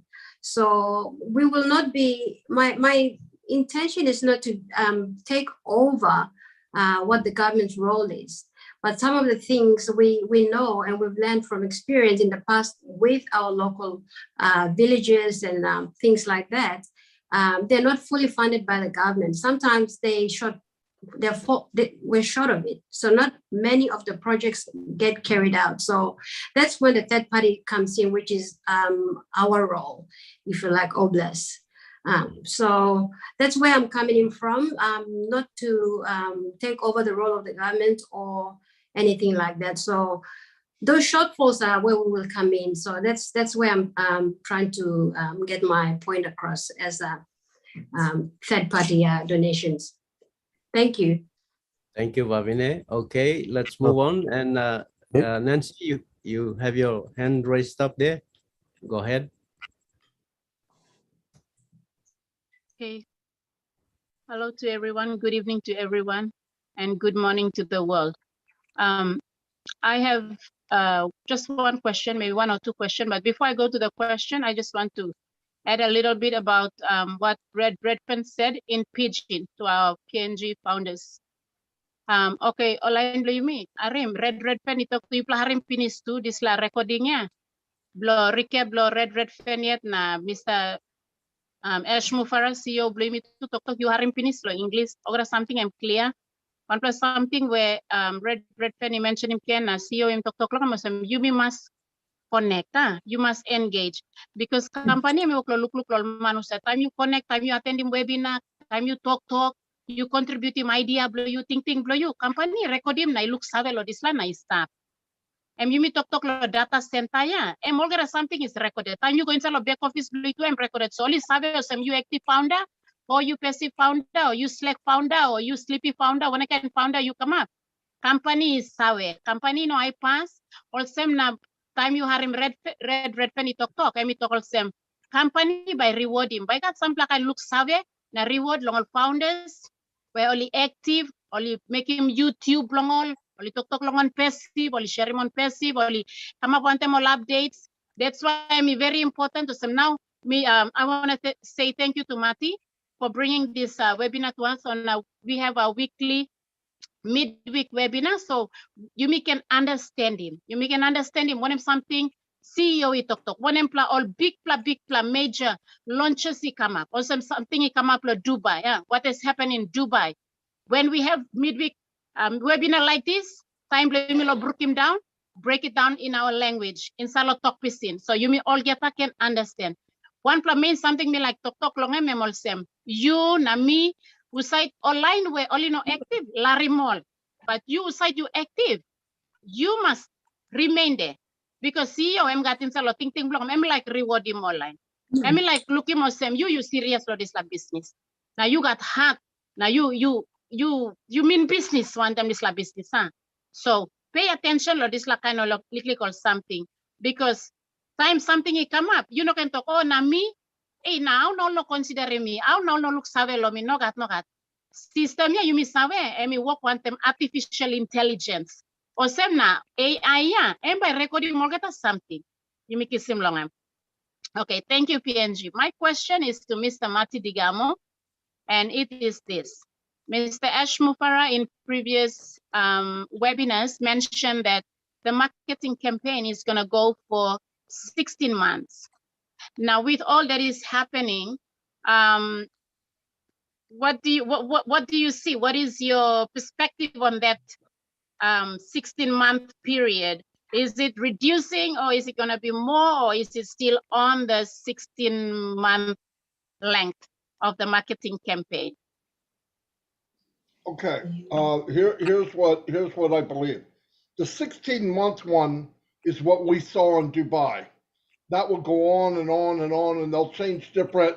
They're going to start switching over to obviously products soon. Founder positions will be shut down. That's one campaign. I believe there will be many. It's only going to increase from here. It's only going to go up. You're going to see magazines, you're going to see television, you're going to see newspapers, you're going to see all around the world. On the 20 in the middle of June, another major event is coming. It will have something to do with marketing and advertising. See, let me explain. What's being done in Dubai is more of a marketing branding.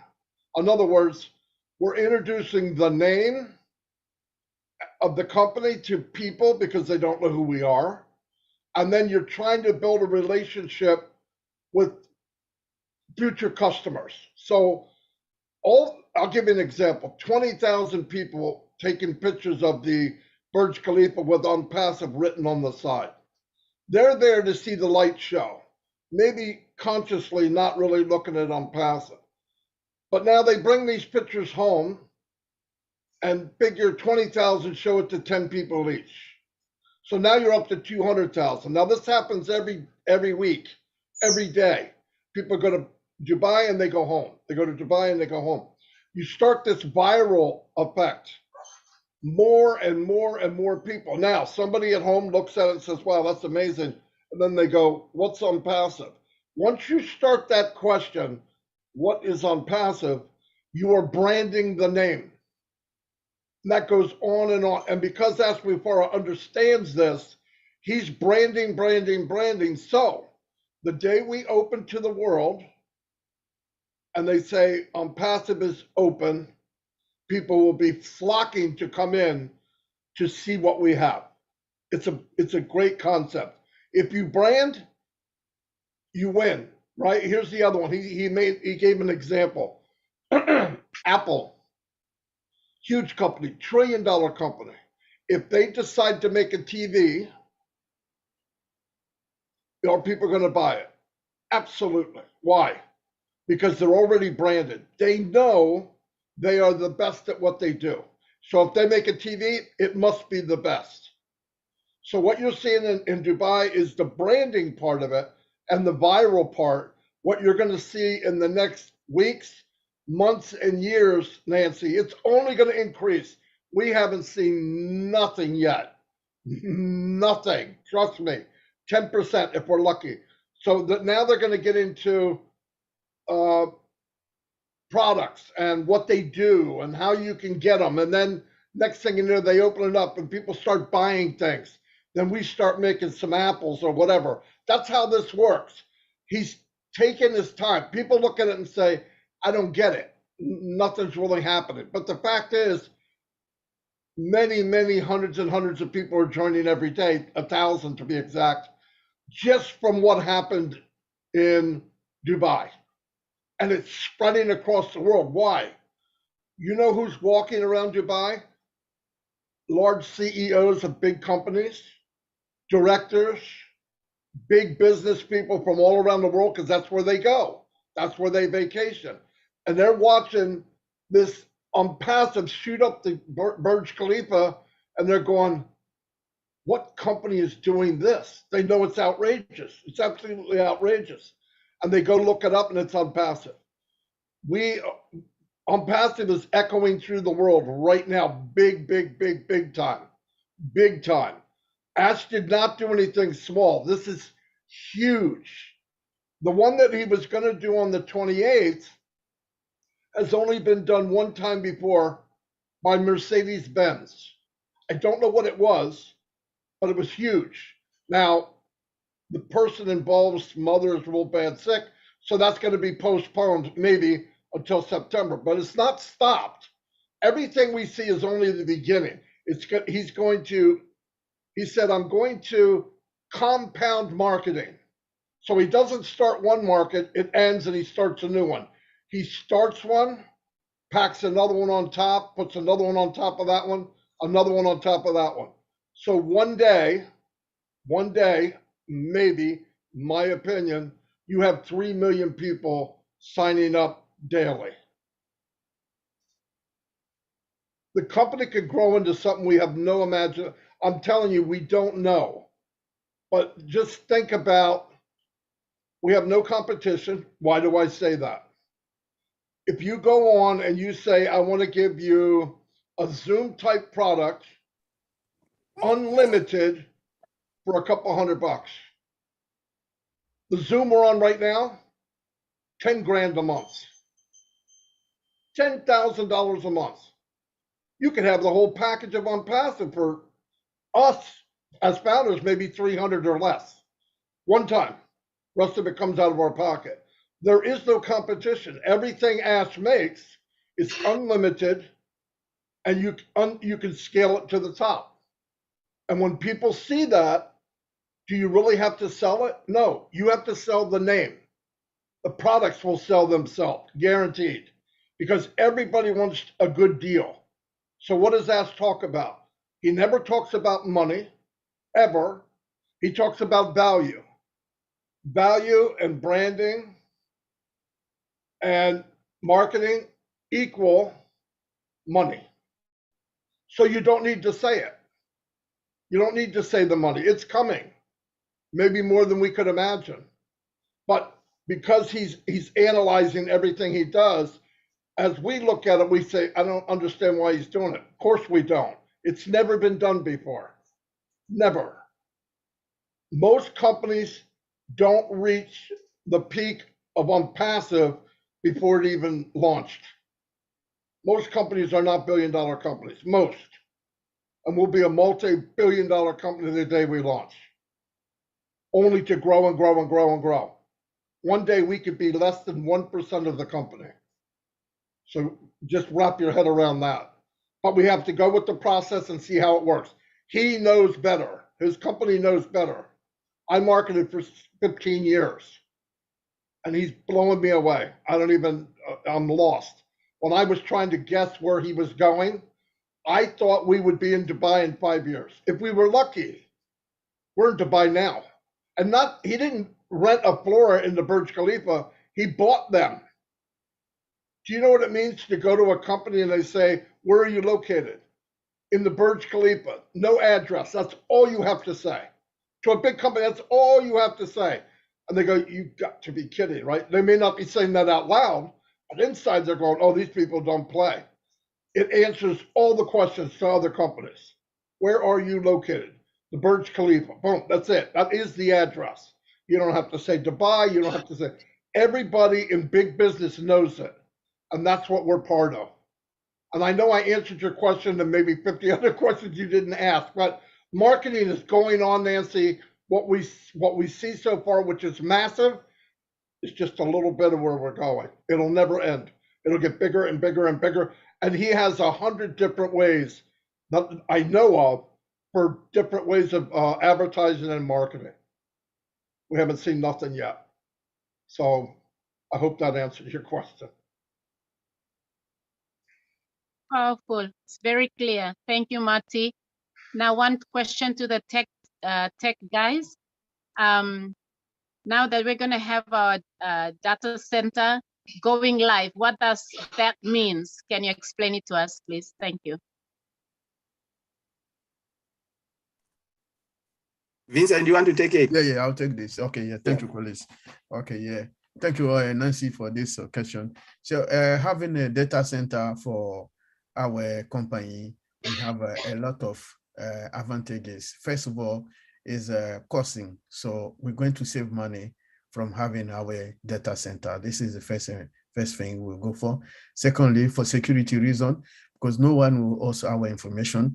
So it's like we have your money box and then you give to your neighbor to put in his house. I'll break it down this way so you can understand. So your money box being in your neighbor house, anything can happen. If he need money or is desperate, he can go and have it. And then he can find out anything. If you have jewelry, anything in that box, the person can have it. They say, oh, I know Nancy have this is in that box. But having your own house, you think is more secure for you. So this is the second advantage of having our data center. The third thing is scalability, and then redundancy, availability. So all this is the advantages we're having to have our data center. So this is, and then also in terms also for our business, we have also geolocalization. It will be everywhere in the world as well. And then in top of that, we have the latest technologies behind our data center, where other competitors or other companies in the world, they don't have that. So we're better off than other people, and then we'll be better performance. Anything we do, it will come quickly, just like that. Just we click and then just you get the information. So this is almost most of the information we have from our data center, the benefits of our data center, having our own data center. So it's security, performance, cost, because the most important thing we need to think is the cost. It will cost us less money now because hiring other people is a lot of money. So this is costing, security, performance, and then reliability and availability. We have all this. And also on top, the technology behind, we have the latest technology among the other technologies in the world. Yeah, let me add something before Collins goes on. Mm-hmm. From a non-techie person. Mm-hmm. It would be like you're renting a home and you don't own the land, mm-hmm. or you put money in a bank. You own the bank when you have a data center. You own the land, you own everything. You have a say. Right now, any of you go online, you go to Google, you go somewhere, you put your name, your email, they can sell that information. When we say data, your name and your email is data. Data is money. When we get our own house, we're not renting from anybody. We own the internet. We own the internet. We're not answering to anybody. If something said and they didn't like Ash or they didn't like ONPASSIVE, AWS could shut us down. I'm not saying they would, but they have that control. When you own the bank and you create the money and you are the bank, hey, lights out, right? I mean, there's nothing. We could do what we want, say what we want, work with each other. You know the data is safe. When I put my name and email in, where's it at? It's stored in my bank that we own. It's a big deal. It's a really, really big deal. And the other thing is, like he said, you can scale it. And what will happen is the bank will become the bank of many companies. It will support many, many companies. And every time they come and they put in their money, let's just use an easy number, $100, and Ash decides to pay the people 50%. And listen, I don't know what it is, but all of this is data, and data is money. I know when people hear data, they're thinking, what the heck is that? Data is everything we do. Anytime you write on the internet, you type a word, that's data. That data is going somewhere. But when you get on passive and you close that door, we own the whole block. We're not renting from anybody. You look outside, I see houses across the street. I don't know, the neighbor owns them. We own the whole block. We will own the city of ONPASSIVE. Really, it's powerful, powerful, powerful. All right, I'm done.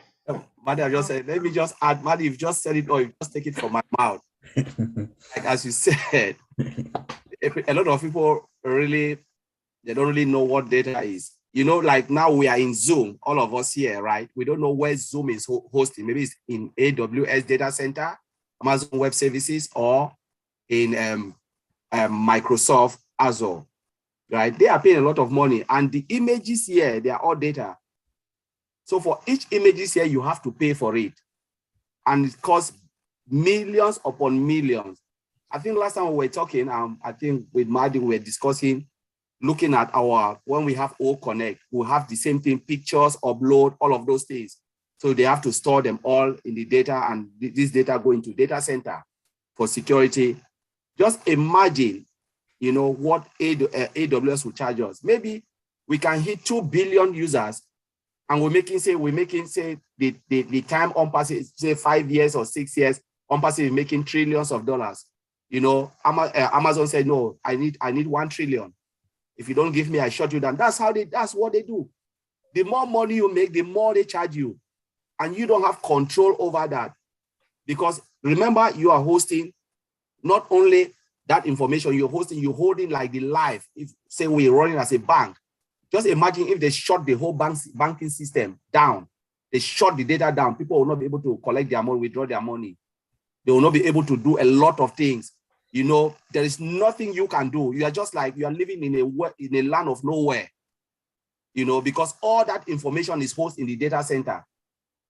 And the important way Mr. Ash look at it and say, you know what, it is time for us to have our own, because there are a lot of information. Imagine if we say we want to be with Microsoft and Amazon Web Services, and people are studying online or academy, and they shut us down. What will happen? Imagine, have we think about our wallet? They shut us down, we will not be able to withdraw money from our wallet to our bank account. Those are the things we have to think, that when you think about it, and all the money we have, like physical money, but when it is in there, it is data. You know, it's just value, it's just number, just massive data.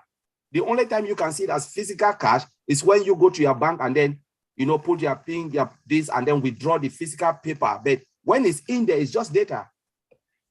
And they can just shut it down, and then, you know, that is the end of us. So when Ash look at it, say, no, let us have our own, so we have control of all our activity, and we believe in our security, because there you don't know how secure it is. Mm-hmm. You know, when you give some, it's like you go to a restaurant, you see a nice food on your plate, but you've never go to the kitchen to observe where your food is coming from, how clean or how dirty the kitchen is. You don't even have control over the kitchen, but you can just see what is on your table. That's how data is.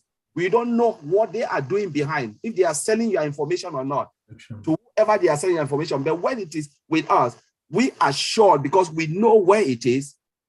We know everything, all the activity. It is secure because you have confidence, because you have it in your hands. And that is the most important thing. And it is money, because as Maddy Bigamo said, Amazon, not the Amazon side, you say the application where the marketplace. It is the data center that makes this man to be the world richest man. That is it. That is what is giving him a lot. He can shut that marketplace down and live with that data center, and he will still be one of the most wealthiest person, because it is massive.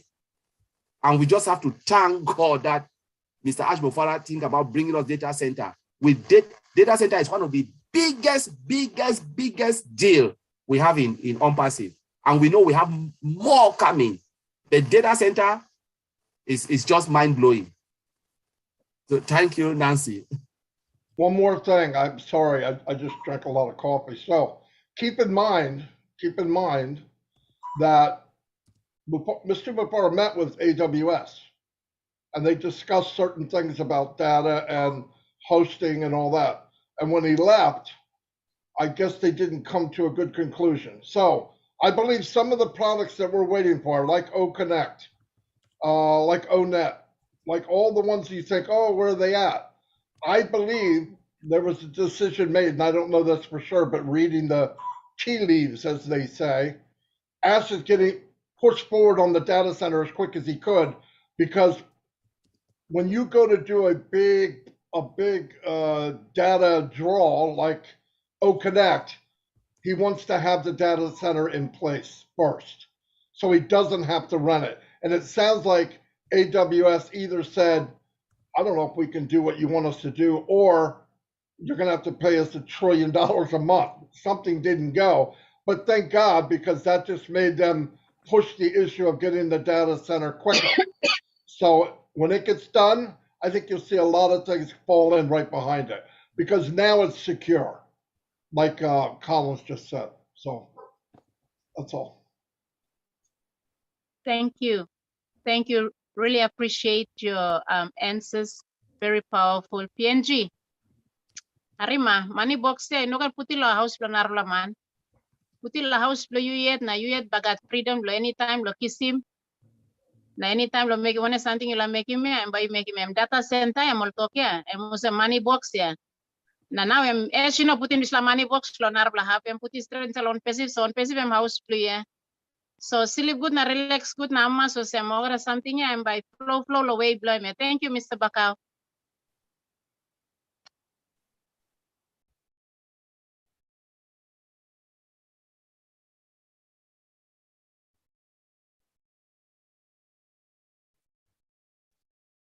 I believe he might have gotten booted out. I don't see him. Yeah, we lost him. We lost him. All right. Let us continue while David tries to come back. We have Emily George who would like to ask a question. Go ahead and unmute yourself, Emily. Thank you, Lynn. And thank you very much for bringing on you and your team. I actually often listen to a lot of your webinars, and the more they come on, the easier it gets for those of us who are not so tech savvy.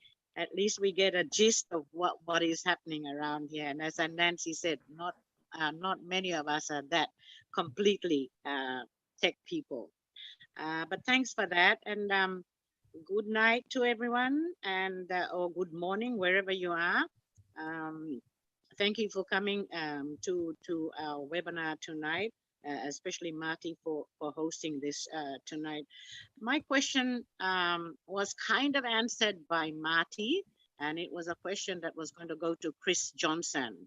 And Chris, I often listen to your Bless webinars too, and they're really great in getting a lot of ideas from that. But I might be preempting this a little bit, but I was just going to ask you, Chris, if how you intend to implement your angel project on this Bless platform, just to give us some ideas, as we are in the process, as Mary said and Lavina said, we are in the process of discussing projects that we hope might qualify for some support from the Bless platform.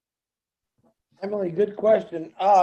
Listen, every great idea to help humanity or people or children, women, men is acceptable as far as I'm concerned. The angels list that I started, I don't know, 7 months ago, was to get people's attention and to draw people that truly want to help people out. So basically, the angels list is a compiled list of people from all over the world, of every color, every religion, every race, to show that we care and we truly want to help out. Now, Julie Wen had put a document in the back office under updates.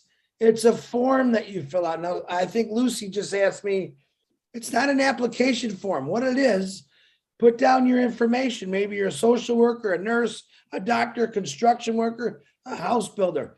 This gives us an idea of people and what they can do and the ability to get these people in certain areas or the areas we need, especially for like social workers or building houses. So basically it's not an application.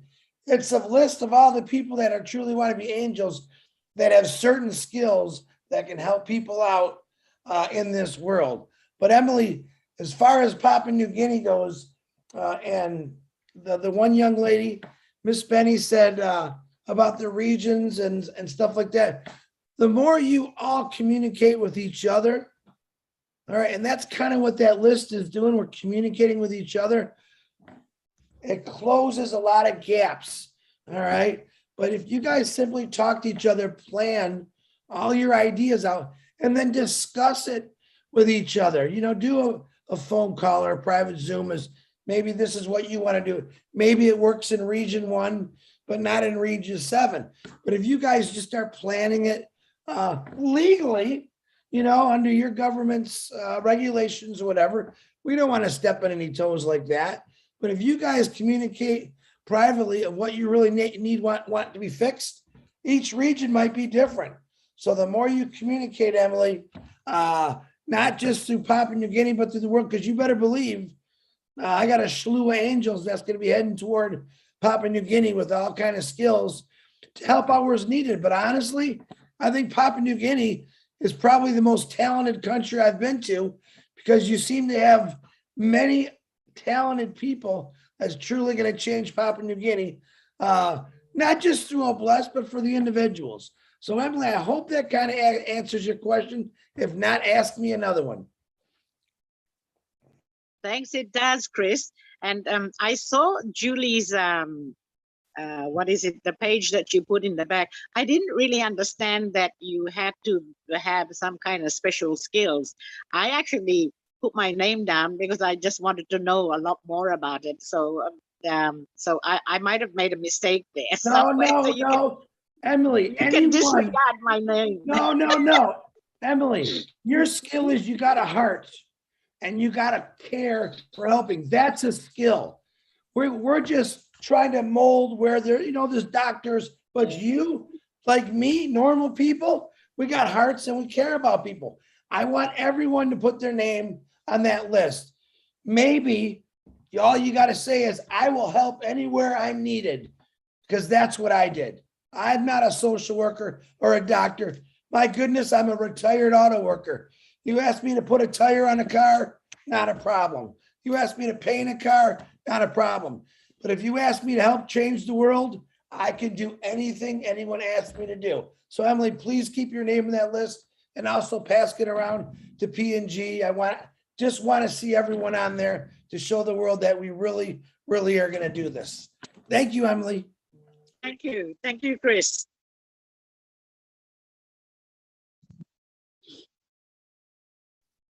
All right. We have, thank you, Emily. We have next Karen George. Come on down, Karen.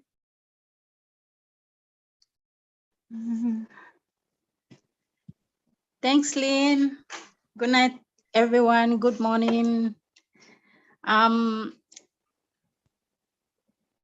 question is surrounding the O-Tracker product, the O-Tracker.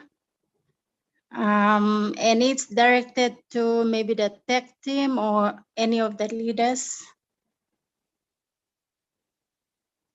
Okay, I work in the bank and I manage the bank's assets. And I was looking for a product that would assist me to track the bank's assets, especially when we send them out through each of the branches that we have here in PNG. So I was going through the O-Tracker, the features of the O-Tracker, and I noticed that it only had the URL and the IP addresses. So my question is, does O-Tracker have the ability to track assets? And if not, is there going to be a product, or can ONPASSIVE maybe create a product that would assist its customers to track assets? Thank you. That's my question. Marty, Collins, or Vincent want to take that?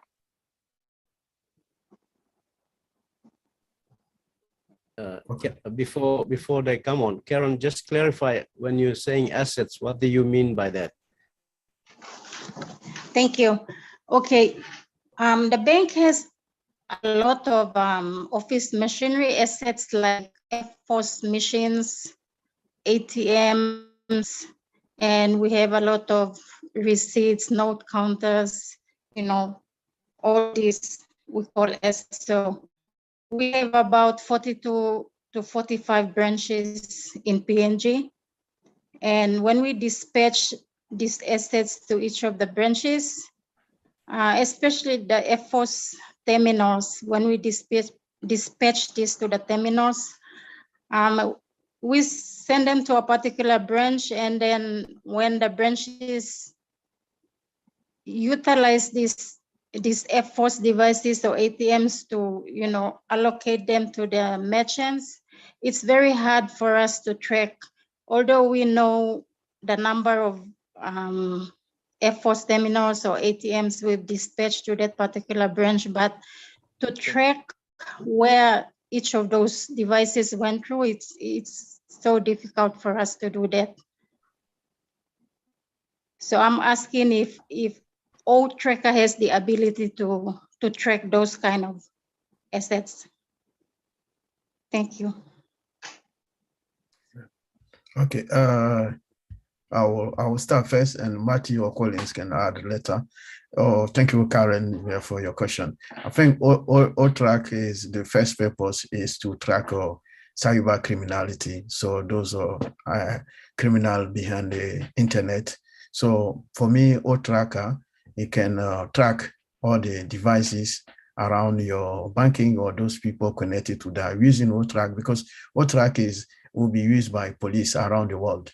So internal bank issues, I think OTrack will be the best tool also to use to track criminals, or even to track all the devices connected to your bank system, those who are trying to access your system. So the OTrack will be the best tool, to my knowledge. This is because it will not be only the IP address. There is a lot of information, because it will be used for criminals. So it's a tool we will be using by most corporate in the world to track those criminals. So for a bank, it's part also for this criminal as well. So I will say yes to your questions.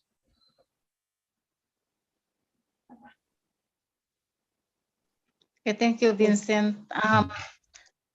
That's the what will I say? The systematic part of it. What I'm saying is the actual product itself, the actual device itself, if we have to track it. I don't think OTracker will do it, but I'm just asking. Karen, can I ask you a question? Is it so that you know where that device is in location? Correct. Okay. Correct. Well, yes. Yeah, well, you want to have a GPS tracker. That's what you should be looking for. That will give you its location. There's many available now. It might be something in the future that ONPASSIVE might be doing. We've already been told that internet connectivity and phone connectivity might be something in the future that ONPASSIVE will be looking at. We've been told, especially through third world countries like yourselves, Africa, etc. ASH has got a goal to connect everybody. Whether we are using a third party for this or whether we're going to do it internally, I don't know. But as far as knowing where physical devices are, which is what you're talking about, i.e. ATMs, machinery, etc. like that, then you would implement a GPS tracker into it, into its fabric, and that will give you the location. There's many magnetic ones you can buy online now, by the way, that you can use via an app to track where devices are, cars, etc. So maybe that might be for now an interim thing that your bank could use to find out where they are. As far as transactional purposes are concerned, OTracker, like Vincent rightly said, it is an IP address tracker. So that means every electronic device that is connected to the internet in any way, shape or form, whether it be a printer, whether it be mobile phone, whether it be laptops, anything that physically connects to the internet will have an IP address attached to that device. This is what OTracker tracks. So as far as you are concerned, yes, it will track transactions if they are done through that device that is attached to the internet. But as far as tracking where that device is located, yes, it will give a location ping through its IP address of where it's located. But for instance, if it got stolen, it wouldn't know where it is. So then you would need to have a GPS tracker on it to find that. I hope that helps clarify a few bits. Yep. Thank you so much, Red. Hey, Karen, I want to add, I put in the chat the frequently asked questions for all to do with Tracker, the OTracker. Now, about a year ago, well, I don't know if it's a year ago, I can't remember, I can't keep track of time, but a while ago, at least a year ago, Ash had brought up something that he was working on. It's probably done, something to do with more of a tracking type thing that you're looking at. Now, the thing is, we don't know all the products that he has. I'm talking about physical products, but he did say when we shut down the founder position, he will tell more of what he has and what's going on. The reason is, if Ash was to come on and say, here's what we're going to have, founders would come in by the tens of thousands, but they would come in for the wrong reason. So he wants to hold off, shut off the founder position, and then he's going to kind of give us ideas of stuff that are in the pipeline. But I know that a tracking thing was a big deal. He had worked on something for the military to help families and all that. So I would not be surprised if there's some kind of tracking device. And if it's in need after we get launched, he'll make it happen. No doubt about it. So. Yeah. Thank you. Thanks, Matthew. Thank you, Karen. We have next Emin. Go ahead and speak, Emin. Unmute yourself. Good night, everybody.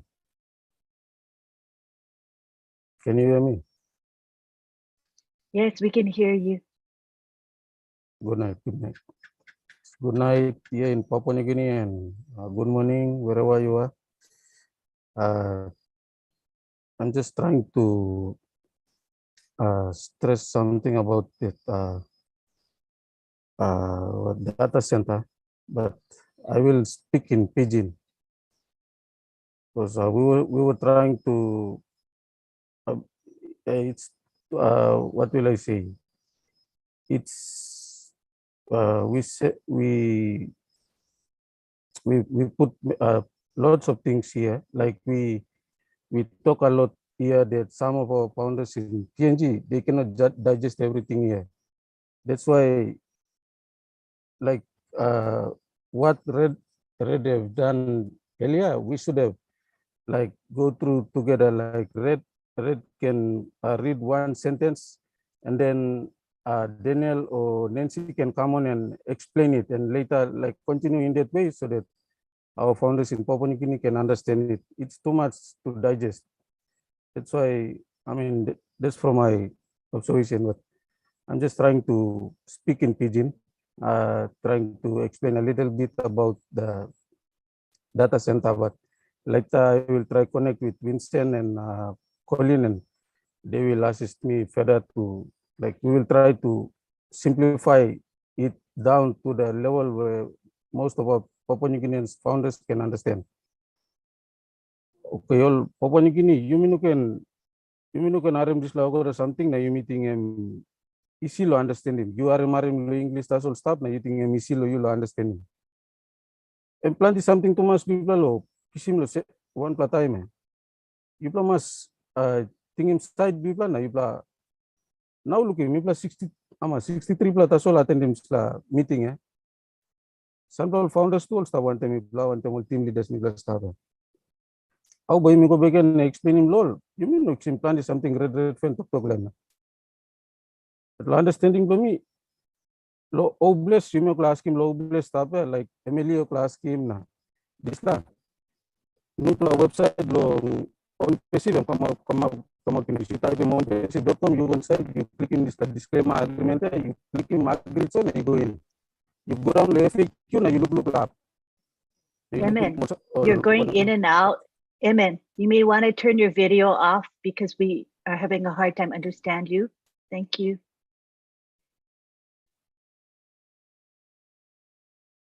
Hello. Go ahead. Okay. We can hear I have you. a bad network connection here now because it's foggy here from where I'm staying.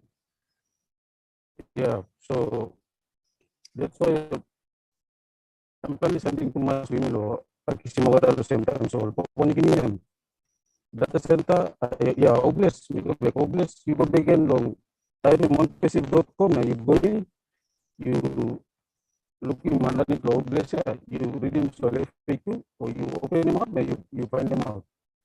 This normally to I'm asking asking as much branding, I mean, as much as branding, the company name, and this you protecting branding. So, Sorry, man, you break here, you go break here. Network blue machine no clear. We plan on having you now, I will break here. Network blue don't must good plan, I know picking up good. yeah, it's foggy here now. That's why. Scratchy, it's very scratchy. Hard to understand, yeah. Yes, but anyway, I think I don't know whether you are really clear or not. Yeah, you're unintelligible right now, Emin. Sorry, we can't understand you. So can maybe try a bit later. Maybe the connection will get better in a bit. But at this time, I see Chris Johnson has his hand raised. Go ahead, Chris. Yeah, Emin and Nancy, I'm going to support you 100% on the pidgin language. Unfortunately, this guy here speaks one language, but I'm going to give you a few suggestions. All right. Red Redfern does one heck of a job. As of Marty DeGarmo, give great recaps. And so what we've been doing in some areas of the world that don't necessarily speak English, we're actually giving them the write-up of that so they can read it in their country. In other words, Peter Shore puts all his notes in the back office.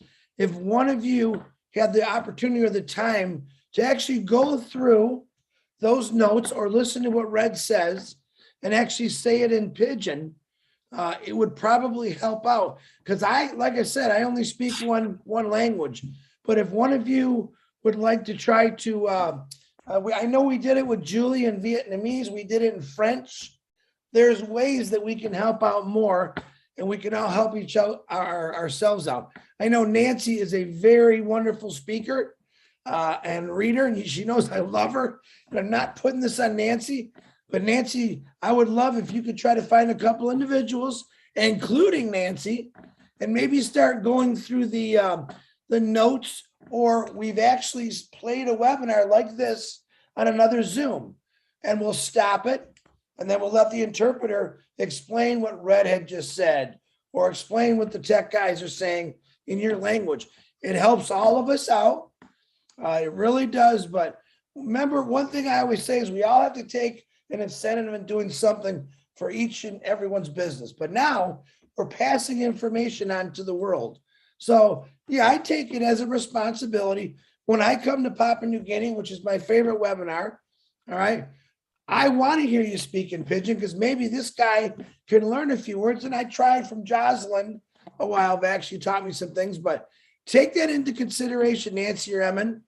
A lot of the times the internet doesn't work great for us back and forth because we're so far away or because of the weather conditions. But if you took the initiative to read Peter Scher's notes or take Red Redford's live he did the other day and listen to it, write down what he said, listen to it, write down what he said, and then you put it into Pigeon on a YouTube or a video so that you can send out to everyone in Papua New Guinea. So we make sure everyone in Papua New Guinea understands exactly what's going on with the passive and what it is. Just my thoughts, Nancy Emmon. It's the show is yours, but any help you need, please reach out to me and I will do whatever it takes that every Papua New Guinean knows about a passive and understands it. Thank you. Thank you, Chris. Good suggestions, very constructive, I believe. Thank you. Yeah, very I good see suggestion. that. Yes, very good suggestions. I think David is not here again. He got booted out. So let's take it back to Marty DeGarmo. Marty, if you're there. Yeah, I'm here. Does anybody else have any questions?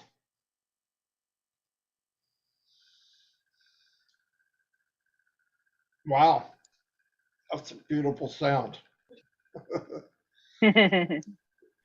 Anyway, we could wrap it up. Oh, wait a minute. Daisy has one. Daisy, go ahead. Go ahead, David. You can take over. Okay. Okay, Daisy, just ask your questions and I will wrap it up here. Just give a brief rundown on everything. What Iman was talking about and Chris explained. I have the notes here from Mati. I will put it up in our Telegram group and we can break it down and discuss it within the group. So we can go ahead.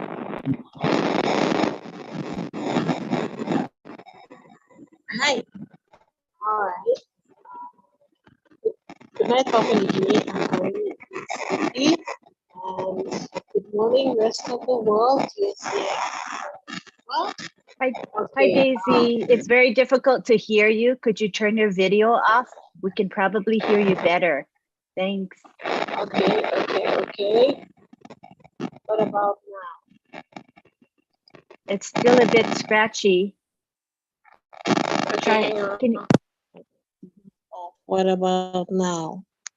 Much better. Much better. Much better. Okay. Should I speak in Pidgin, David? Go ahead, whether Pidgin or English, whatever you're comfortable with. Okay. First of all, thank you for hosting this webinar tonight. Thanks to Lynn, Marty, Chris Johnson, Collins, Oliver, Vincent, and David itself. I see Peter Huche there. Thank you very much. That's number one. Number two, I hear a lot about the data center. So from my own understanding, one talks Papua New Guineans, example of some, you got bank account. So time you go to bank, you give him account number, blow you, lo bank teller, a bank teller and press sample number go on. I'm talking you say, okay, you got this like kind of money inside the account to you, or kind of say, all right. So data center is a similar concept or technology. Now, with ONPASSIVE, this like data and money, information is money. So that's how you benefit, yeah? Okay. So time of talk data center, it's just about, say, bank of information. Or suppose you go to one place, now time the election like I'm close to one, you miss a common role. So you go come up, you sign up line, no ask him name blue, no suppose name blue, no stop lo common role, you know vote. Suppose name blue stop lo common role, you vote. So that is a data. It's a data center.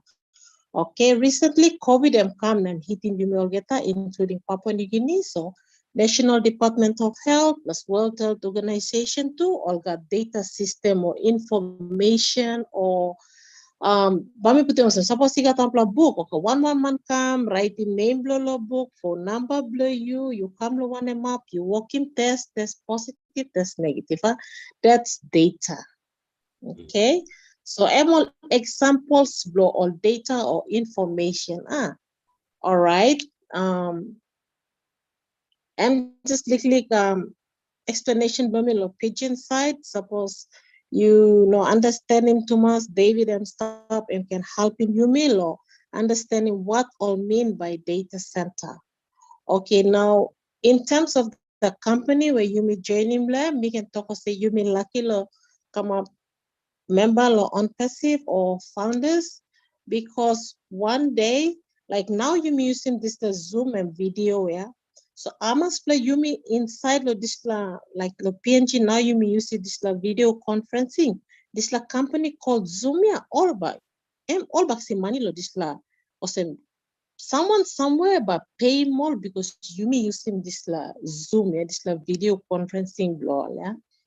Okay, so back to ONPASSIVE, like right now I'm listening and like the company bring me ONPASSIVE now, I'm trying now lo come up in this bank, yeah, come up in this bank law and by look out in all get all something say name blue you, phone number blue you, or just like kind of little information blue you, facts about you as an individual. All right, so those are examples we can give him about a data center. I'm not usually vocal. I'm just there on the background, always listening to what people are saying and so forth.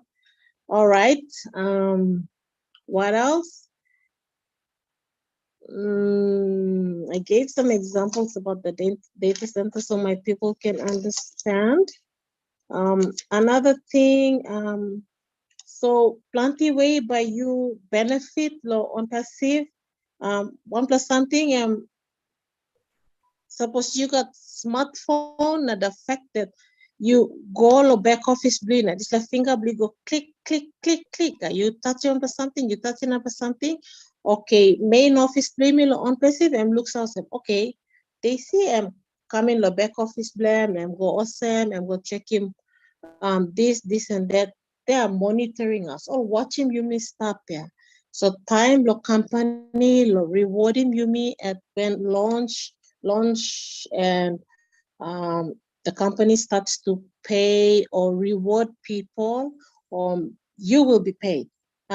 YouTube a company looks at you activity below you. Okay, so me David and Sam me want to less me no so check him on him about now me decide lo contribute to na game school because me listen gonna me people must me passing mouse to myself. I've been in here for like maybe almost 4 years. Na meeting was time blow me now lo helping David and Nancy na usa tornarpla lo trying to lo schooling Yumi Papua New Guineans because internet em no something blow Yumi and something blow white man or white man come na schooling Yumi lo internet na Yumi one way na Yumi by faith believe Yumi and strong na Yumi to okay Yumi ba supporting this like company and Yumi stop na now Yumi stop yeah because something I'm say making me hammer straight making talk you plus and me say looking bell blow ash bell cry blame musem em like him musem this la passing or this la poverty or like online no got kai all no got house all no got wara or no got road when Maximo go close to lo health center where mama am go lo rotate na baby blame die or am go lo rotate na am no karim picking na am die you know bell blow Asian stop lo this la kind service yana. That's why Asian look straight lo Papua New Guinea because you mean now you mean by showing straight this la bell blow Asia go lo well there. We will be like the signboard for ONPASSIVE. So Emtasol me like contribute now to this forum.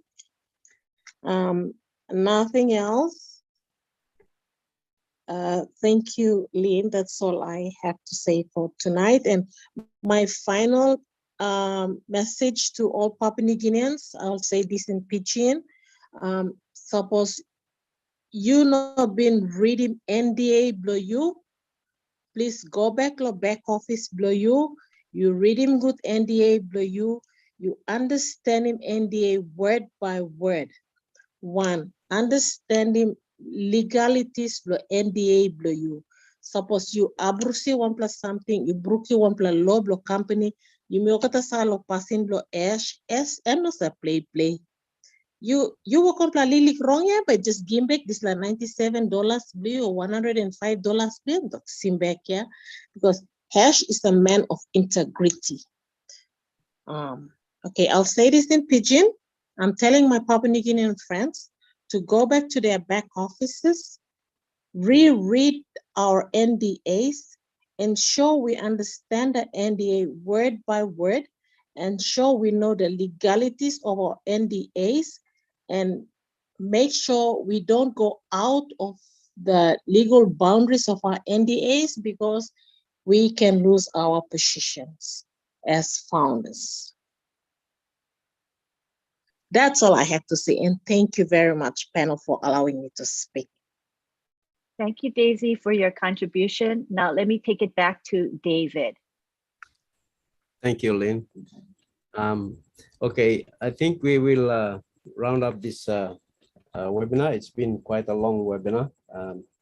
So I'll just translate in Pidgin here. Most of the stuff that we've spoken about with the summary on the roundtable meeting, Matthias sent me the written word on it, so I will post it. All you mean online belum ba mi post him desla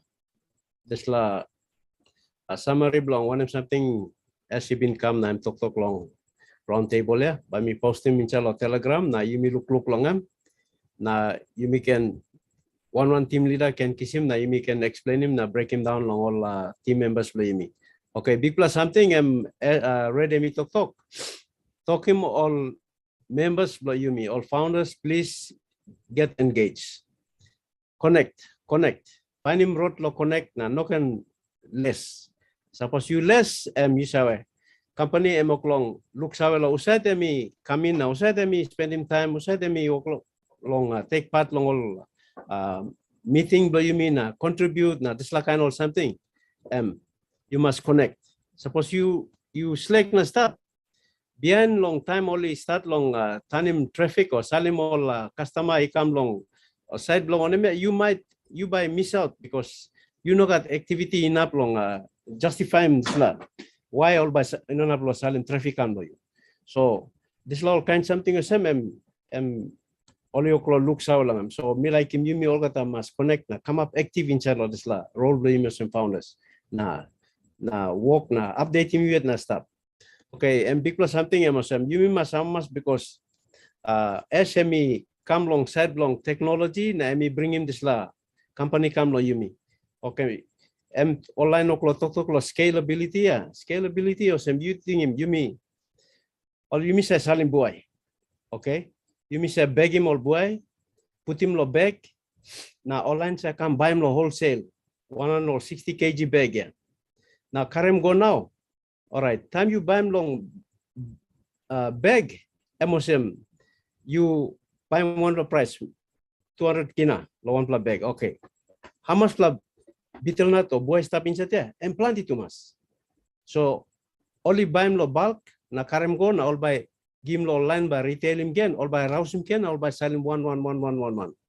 So time you look lo this la, SME come lo said long technology na emi give him this volume you me talk value say talk value volume time money come plenty now price go down plenty money buy him by you look him you buy kiss him you buy sell him out product you hurry up through so this road now by you me look him on passive and me create him this volume price by go down plenty man by come inside service belong emi quality service but price down now plenty man back come inside law same time.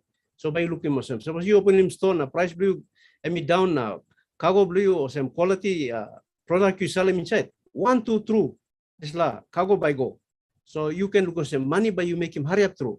So that's how SME design him la business na emi kisim kamlo yumi yuna mi mitla joining motion founder you mitla privilege past time you mit talk long one product but now I'm talk data center ya I'm plenty all explaining pinis minona pulim story lo desla information lo ya one something you got lo personal information lo you put him inside all man by come all by put him was in warehouse all you come store him information lo desla rent up legal space ya all by buy him on passive all by him on passive now on passive by making money lo desla extra money on top lo desla so me like encourage me take part no can sit down na slack take part na come up active inside lo desla go na talk him all team members lo you no can sleep buy him nupla phone find him phone buy him nupla phone good phone but you can hook up good na connect lo internet na stuff so thank you Okata line do email PNG thank you everyone for joining us tonight in PNG morning hours in some parts of the world afternoon somewhere in USA so thank you very much for everyone connecting with us. Thank you, Lynn. I pass it back to you. You can close it off.